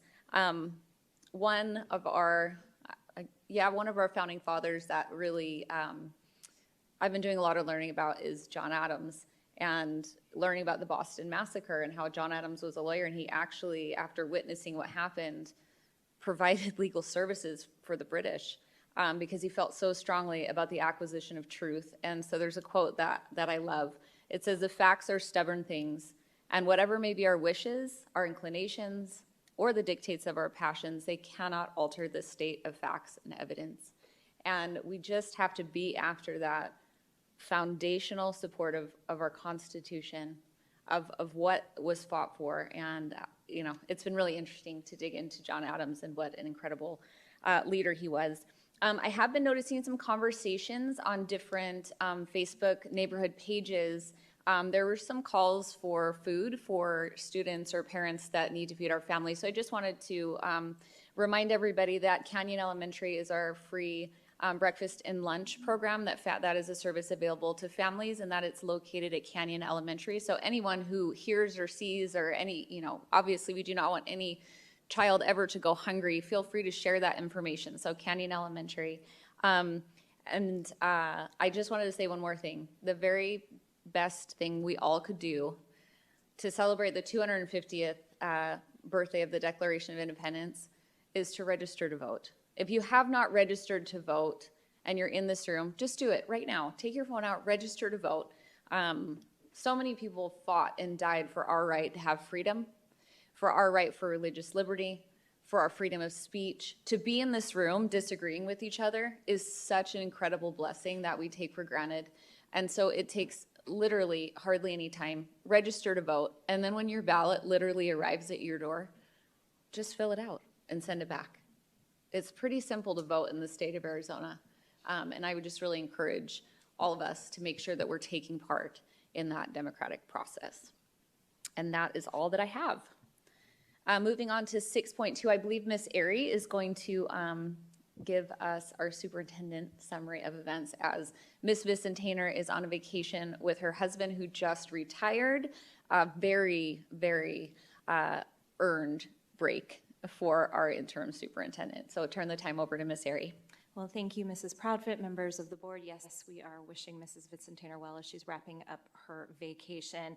I'm so glad that you brought up our summer meal program, and I hope you don't mind if I add on to what you shared just a little bit, but we have actually 23 of our sites that are hosting free summer meals, breakfast and lunch, and so we have all of that up on our website, and hopefully any family that's in need, or the family that you mentioned seeing that is able to access one of those sites and go there to receive free summer meals. I also want to share a recent media highlight that we had. ABC 15 was recently out to Alta Loma Elementary School, and if you were able to catch it, it's up on the Peoria Unified Facebook page, but it is the first of a two-part series that they'll be doing featuring a former student of ours, Miles Mortensen, who passed away from childhood cancer shortly after promoting from kindergarten. Well, his class is just promoted from the 8th grade. And this past year, they reserved a seat for him on stage with some yellow flowers and a certificate just recognizing what would have been his promotion. And it was a wonderful act that he did, that the school did rather, that was so meaningful to that family. And so it is a two-part series. This first part talks about that, and then the second part talks about one of our teachers, and I certainly don't want to give it away, but for our board members, we'll share links to those for you so that you have them as well. And again, you can certainly check that out on our Facebook page. I want to thank Sarah Meredith on our public relations team, as well as the staff from Alta Loma who worked with ABC 15 on that story.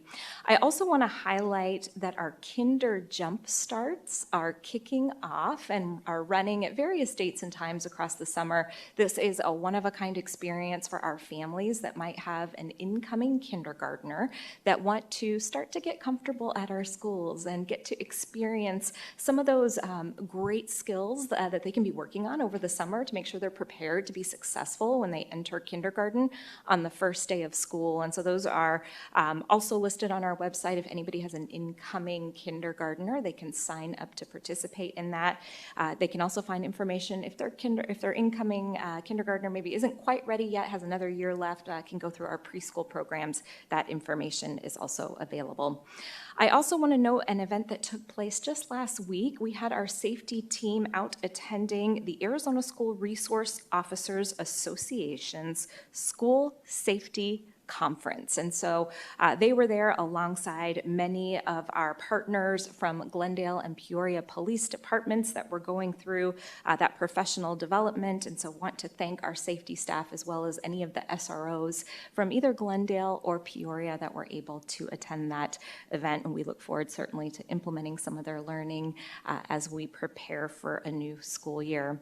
We also just wanted to take a quick moment to celebrate fathers. And so I know a couple of our board members mentioned it as well, but to our fathers in our district and our father figures, just thank you for all that you do to support our children and our future generation.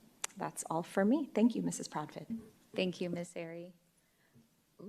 We're going to move on to section 7.1, consider approval or recommend changes to the consent agenda.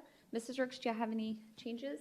I just would like to pull 8.4, the human resource report, just to recognize a few individuals on the report. Wonderful. Mrs. Ewing, any changes for you? None for me. Mrs. Bowles? None for me. President Toby, any changes to consent agenda? No, thank you. And none for me. That being said, I move to approve the consent agenda minus 8.4. I will second. We have a motion made by myself and a second made by Mrs. Rooks. Azure, can you take us through a voice vote? Clerk Proudfit, if you'll allow me a moment to adjust the consent agenda before we vote on that motion. You bet.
Clerk Proudfit, members of the board, thank you for your patience. I am ready to proceed with a voice vote. Wonderful. Great. Mrs. Rooks? Yes. Mrs. Ewing? Yes. President Toby? Yes. Mrs. Proudfit? Yes. Ms. Bowles? Yes. Thank you. And board members, please refresh your board docs to reflect the changes in the agenda.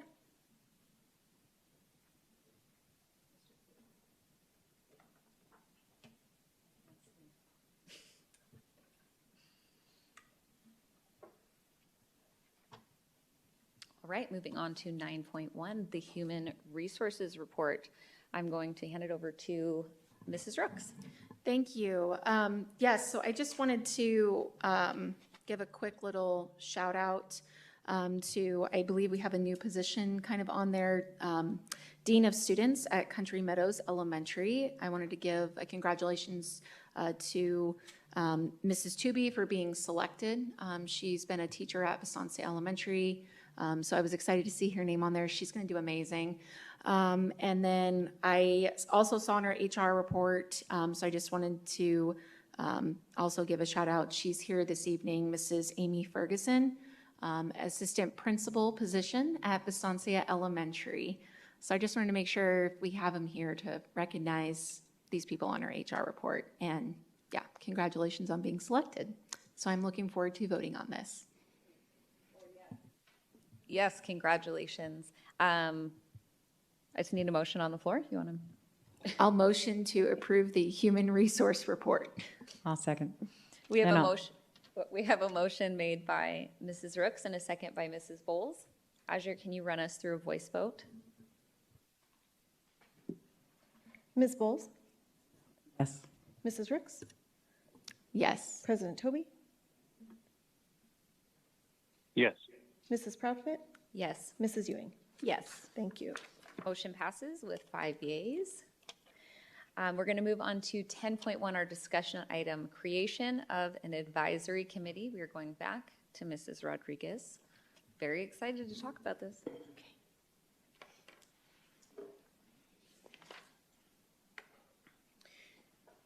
So the creation of a Citizens Advisory Committee is something that the board has expressed an interest in for a couple of meetings.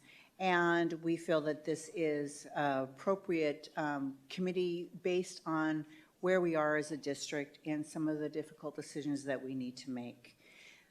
This in the past, and just for the community, and there is an attachment here. So this is just a draft of how we could put it together, what it would look like, what the criteria would be, what their goals would be.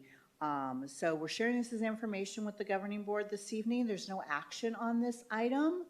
So what I'm hoping is to have a conversation around how we want to proceed in developing this committee. So what you'll see, he's scrolling too fast for me. So what you will see on this is, in the past, we've had these committees together. We have utilized them for facility planning. A lot of times it's around the capital planning and maybe around a bond election, long-range organizational needs, but it serves an important component because there's transparency that's involved in us just involving the community in these decisions. As we did not have a committee the last time when we came together with repurposing our schools.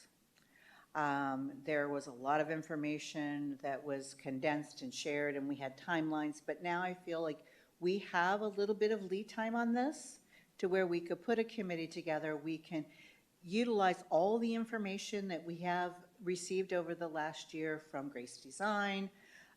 So as the board looks through this guidance, the committee recommendations, these are some guiding principles. So there's some recommendations of the types of people who would be on the committee, and typically the committee is made up of parents, staff, community members, administrators, but there's principles that they're grounded in. And I have worked with committees like this in other organizations that I've been a part of, and it's really rich conversation.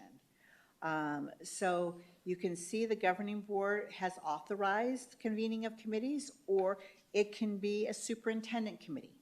There's, it could be a board committee, a superintendent committee. The board committees obviously are required to have open meeting laws followed. They are required to have public, in a sense, kind of what we do in a governing board meeting.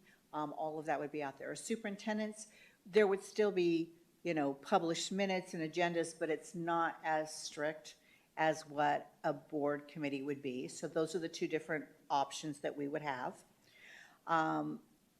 They would recommend, you would give them guidance on what is the parameters around they will function in.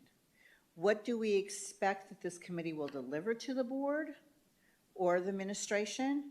And what do we feel like the timeline would be? So it's not an endless committee, which is why we have these committees. They serve their purpose. The committees then are sunsetted. Okay, so that's how these citizen advisory committees typically work. Can I scroll through it myself?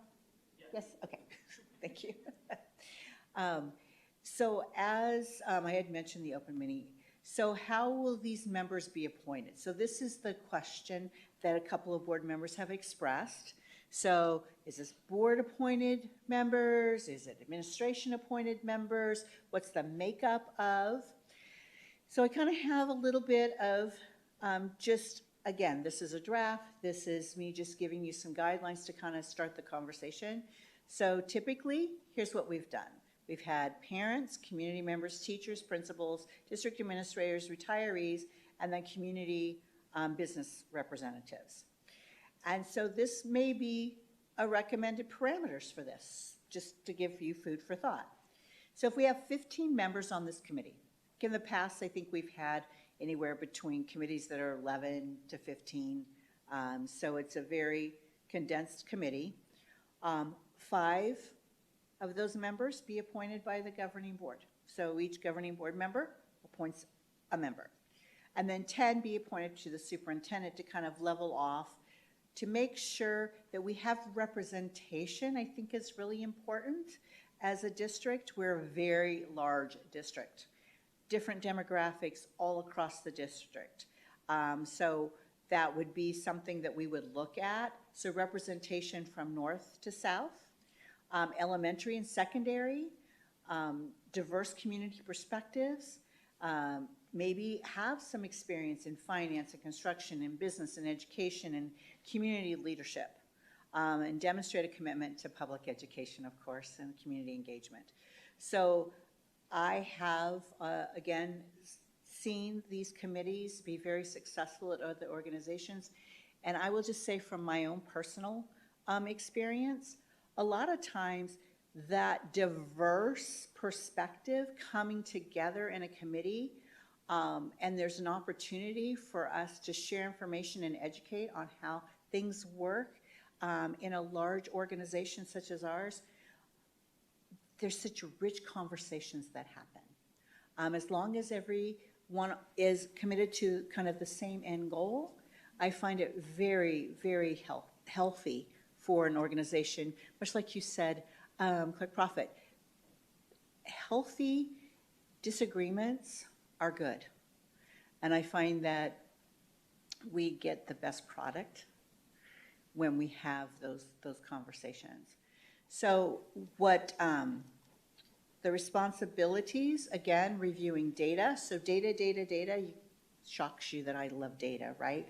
And always come back to here's the information, here's where what we're working towards, kind of give that guidelines, and developing recommendations and final, of course, board involvement along the way. You know, much like we did with the GRACE design and the school consolidation plans, much like we did with the stabilization, financial stabilization, there was lots of conversation along the way before we made our final decisions.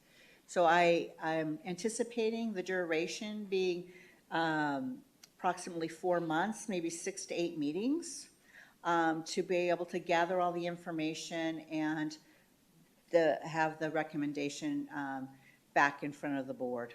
So, having said all that, it's kind of a snapshot of high level. I will turn it back over to you, Clerk Prophet. Thank you for this. Mrs. Rooks, any questions, comments, feedback? Yes, I look forward to seeing this. I think it's, good to get some brains working together, ideas, thinking outside the box.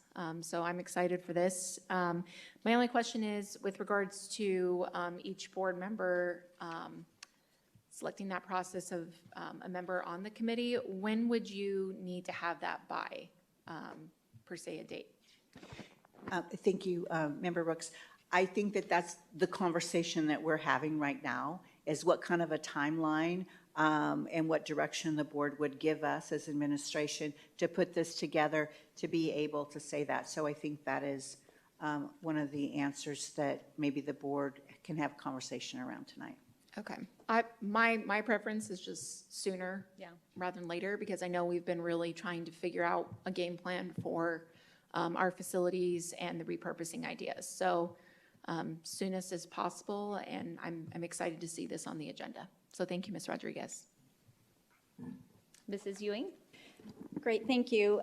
Thank you so much for putting this on the agenda. I know I was one of the ones who was asking for it to be on there. I want to take a look at where it talks about the membership, the 15 members. There's a couple of things that I'm just noticing on there. In order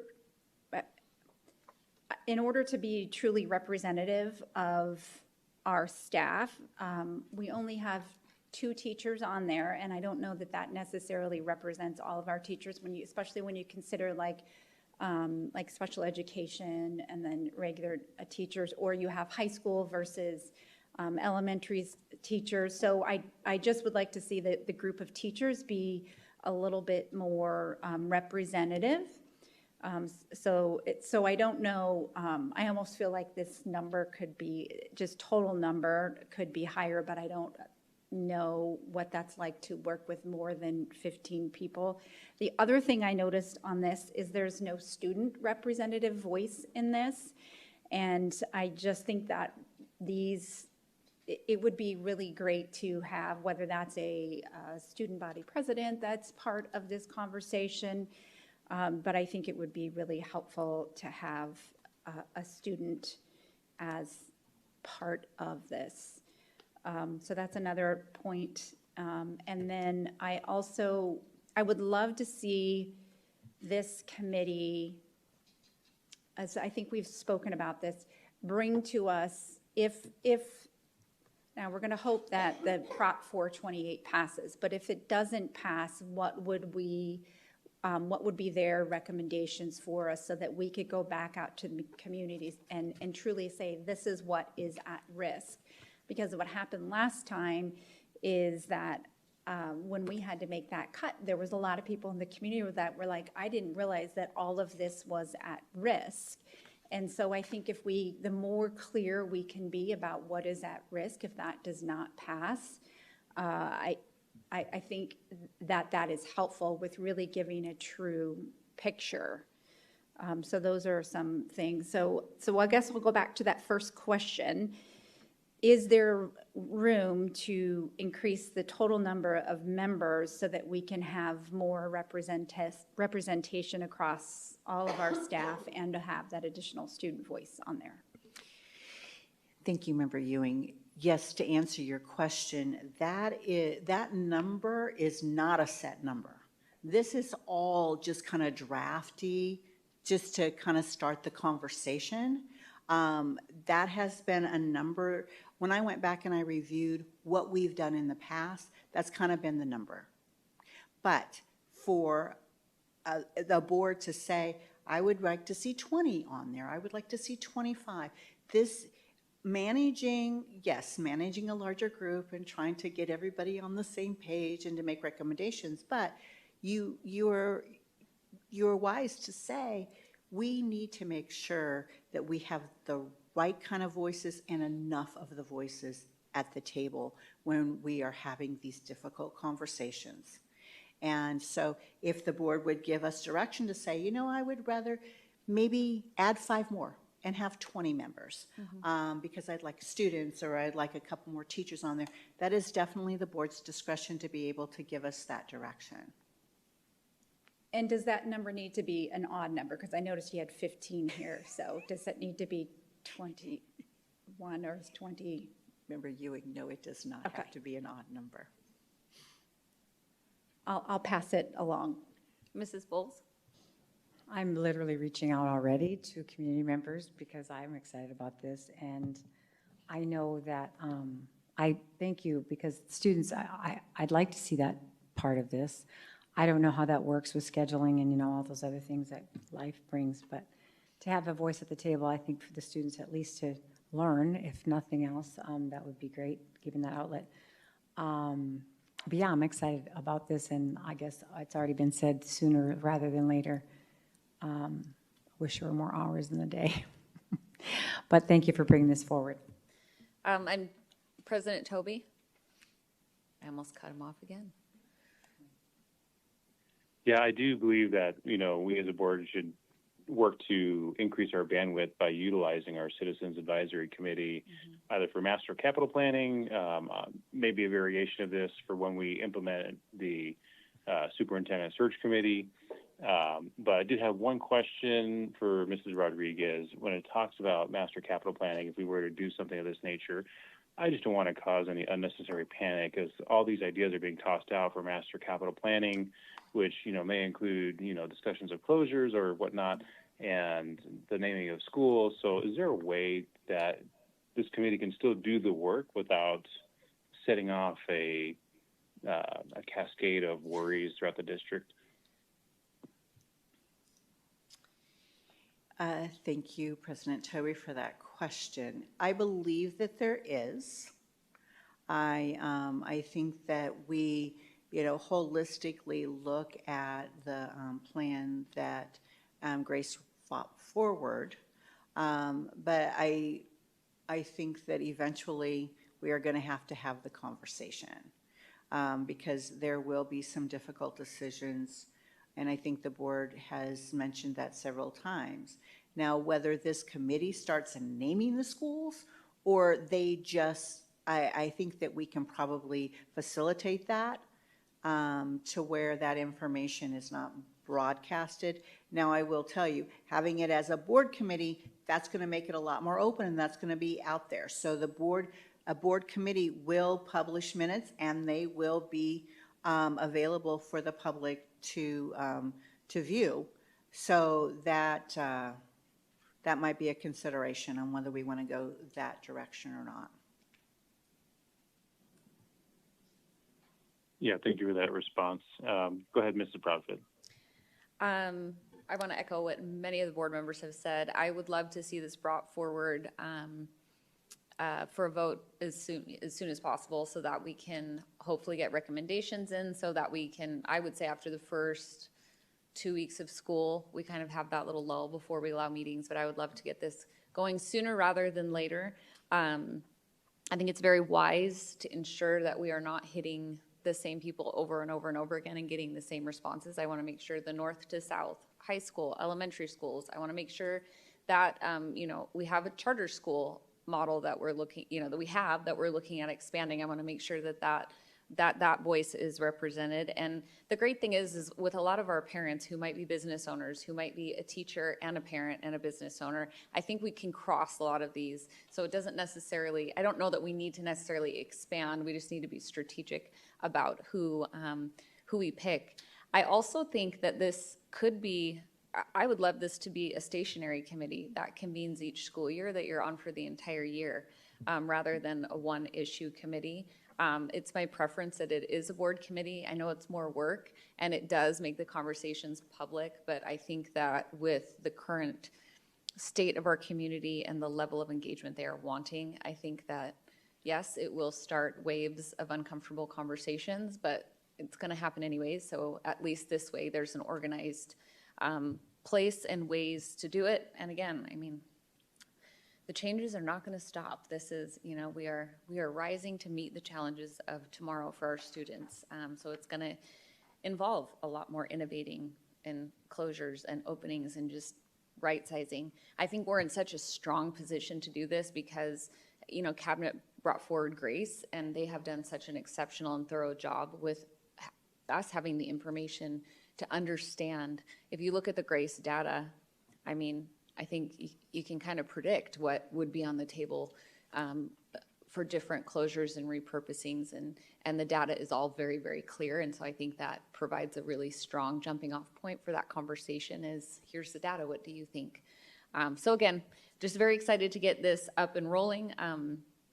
Again, I think having this be like a site council, how they do it, when they're trying to fill the different parameters on the site level, I think we could have this be a district site council, so to speak, this committee per year, so that we're not, if we have a great group of involved parents, these committees are a task. They're not no commit.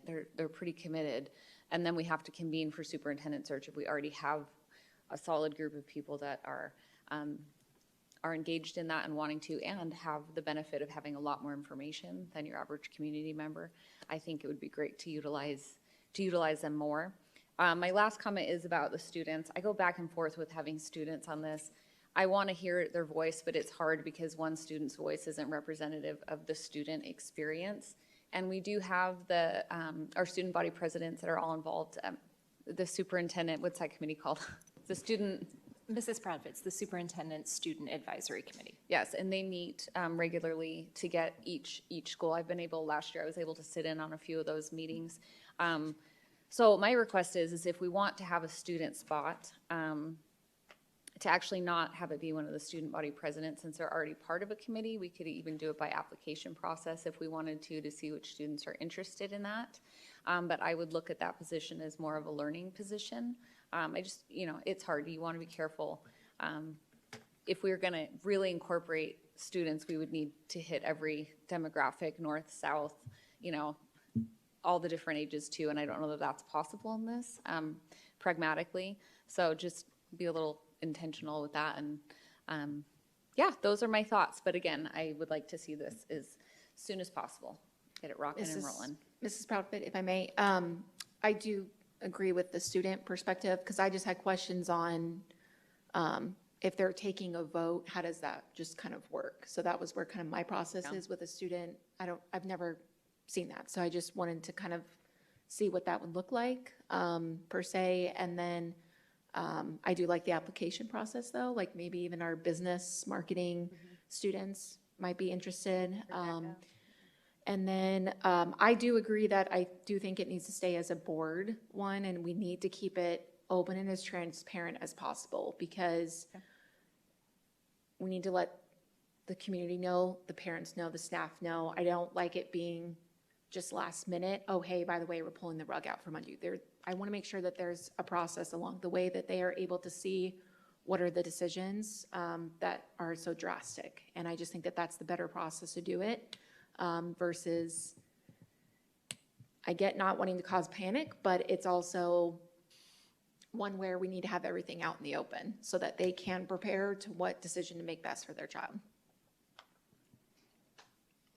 If I may. ADE did do exactly that on their board with their students, had applications and all that, went through that process. I'm sure you probably could even we could glean from that. I agree with that. And then, of course, we have city council that, the students do that as well.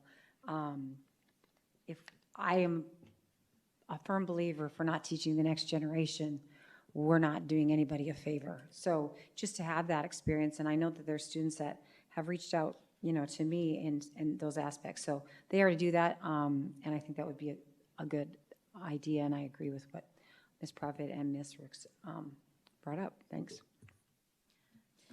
All right, we do have one public comment tied to this item. So Emily. I think Mrs. Rodriguez did a good job of saying what I wanted to say. Just with the advisory board, I think it's a great idea, get different perspectives, but just ensuring that they are diverse. I know we talk about north and south, but I think maybe looking at those zones as well, those 4 zones, to make sure there's representation in each of those zones and not just necessarily north and south, because where's like the demarcation line. And then, with parents, looking at parents of exceptional students, looking at parents of ELL students, and teachers, again, from maybe the different zones, because there are different concerns, right, and different challenges in each of those zones and the different schools. So I'm excited to see where the advisory committee goes, and yeah, I think if it's open, if people can attend, then I think parents will come and parents will listen to see what's going on. So thank you. Thank you for that. Board members, any more discussion? I just was going to say, I agree that it needs to be a more open process, because I think that the more that we can bring the community along in all of our conversations, the more that will bring them on board to whatever decision we end up making. And then I would also just add to, once we get this set up and in place, bringing back periodic updates on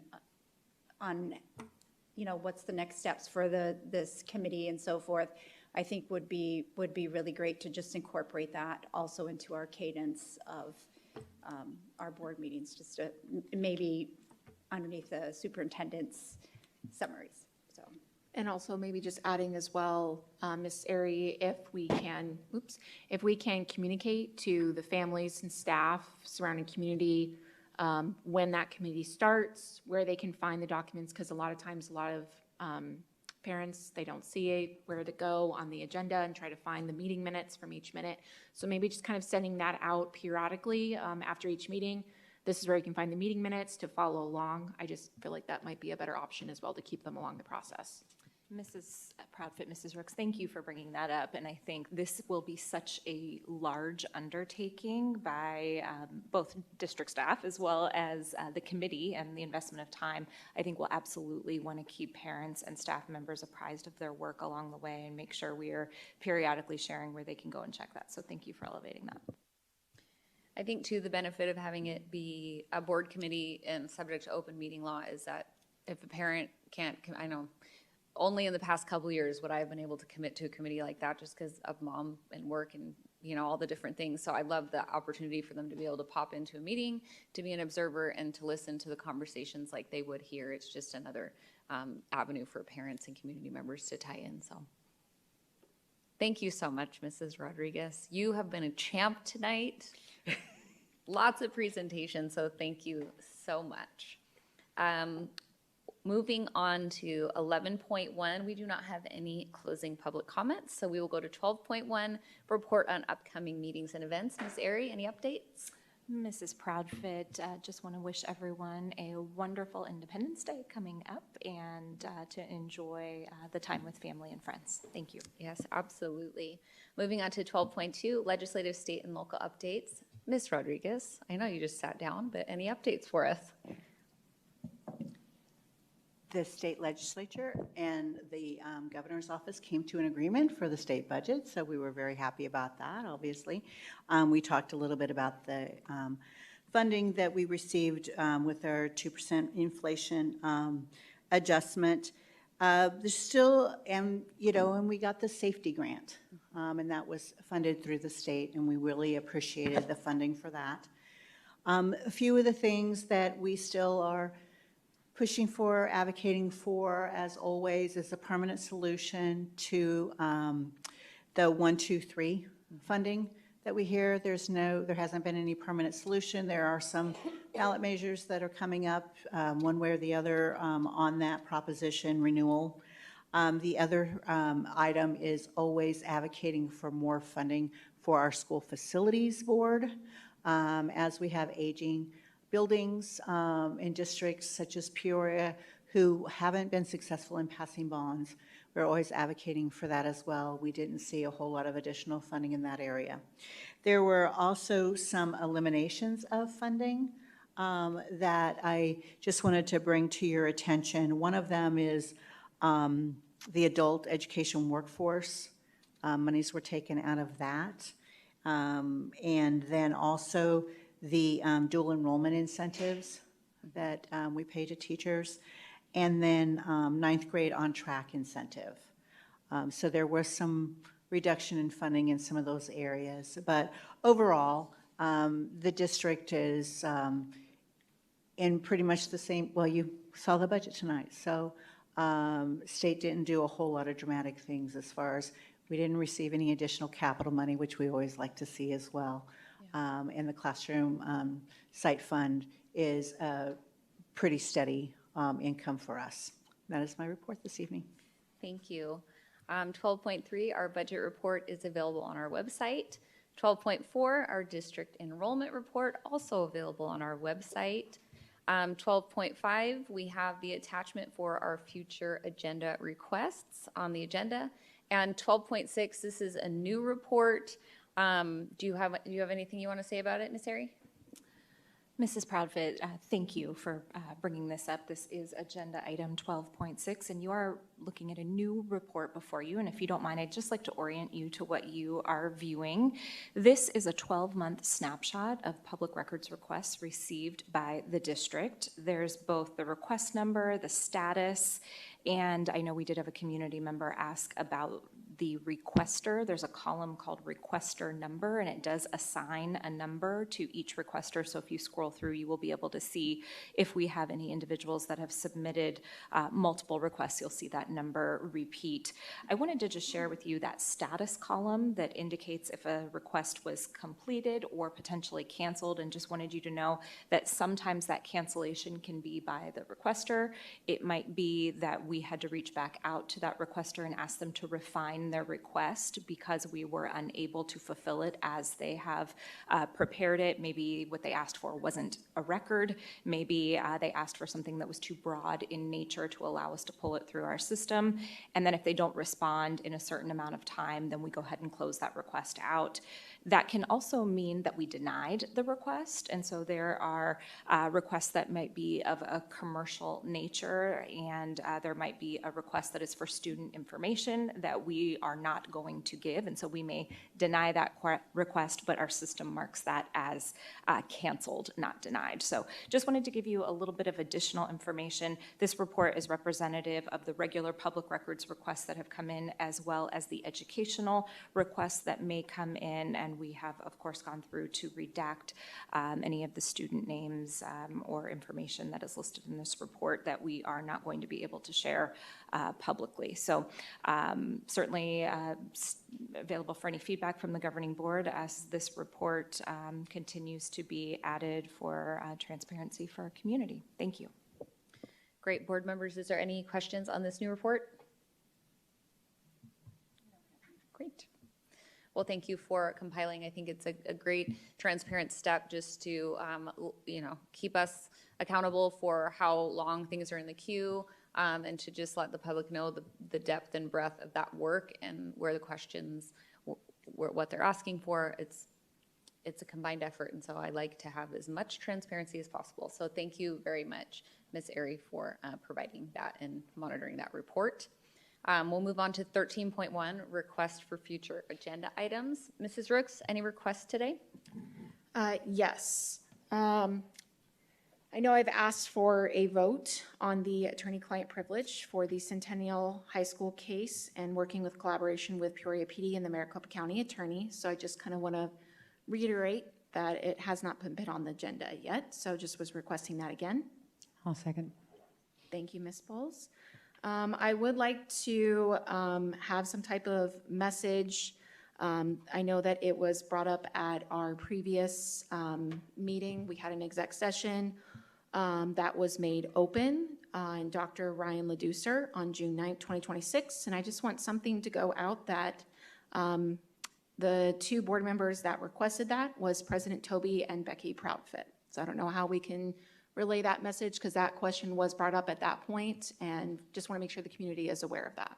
I'll second. I will also add to that Azure was working on it, but we kind of forgot or left her in the dust. Thank you, Azure.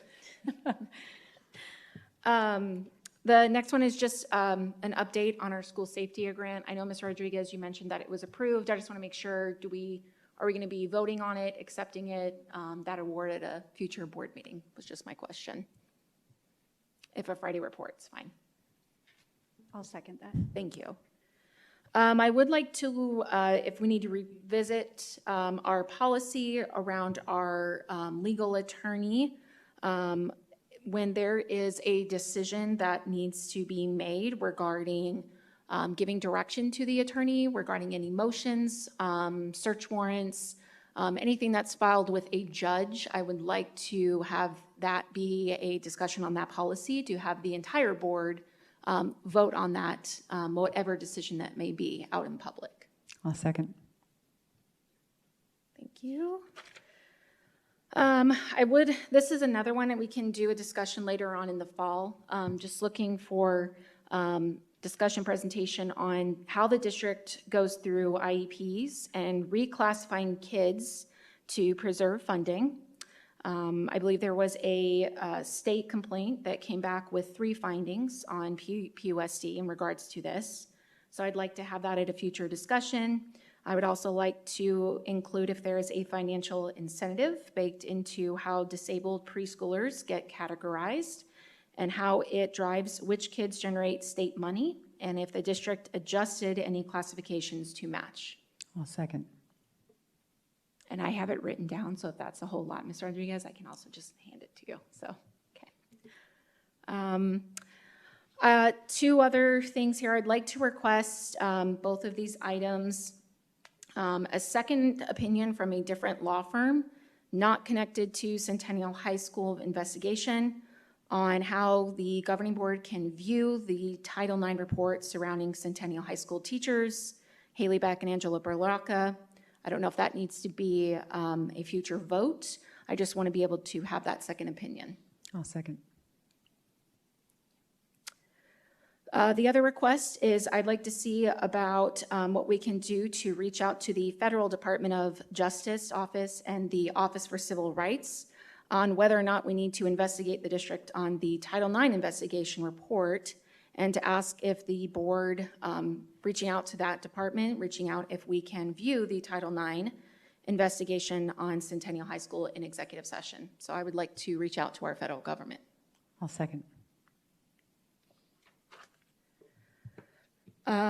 Let's see, so I was also mentioned at our executive session for Ryan Ledusser out in the open meeting. I believe President Toby, you mentioned that Ryan Ledusser was not showing up for work. You made that statement. I would like to have documentation on that to see if there's proof and where that information actually came from. I'll second. And that can just be in a Friday report, but I think we also should send it to Dr. Ryan Ledusser as well. I just want to remind board members, we have the, if it's just for Friday report, if it's not a future agenda item, that we have the Google form for requesting, and it doesn't require a second. Okay. It's just a request for information. Thank you.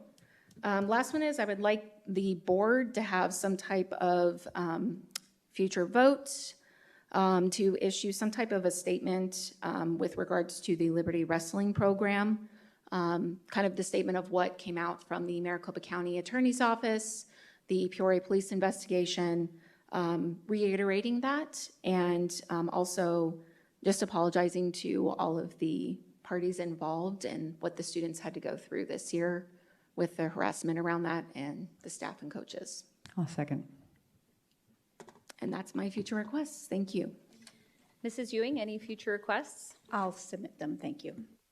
Mrs. Bowles? I'll just speak for myself in this. I know we have the Google Docs, but I also want, personally, as a board member, to be able to say what I'm going to request so that the public knows that we're requesting it. So I just wanted to put that out there. It's not a future agenda item or anything like that. I just wanted to say that. I don't know if this can be added to, changed, clarified, but the minutes that we have for, sorry, I should have known this. I don't remember what it was. The minutes we had for May 19th meeting state that Ms. Susan Siegel clarified that Dr. Ledusser had withdrawn from consideration for the interim superintendent position, and it says, and agreed to continue working with the district.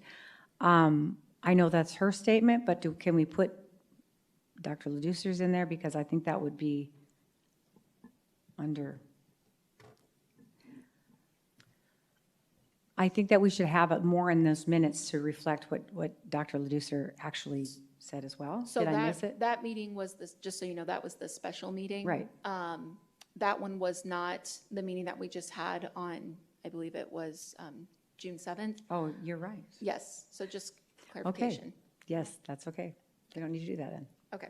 I didn't, what were you going to say? I was just going to say, I think the video is going to be. Right, I was thinking it was the not.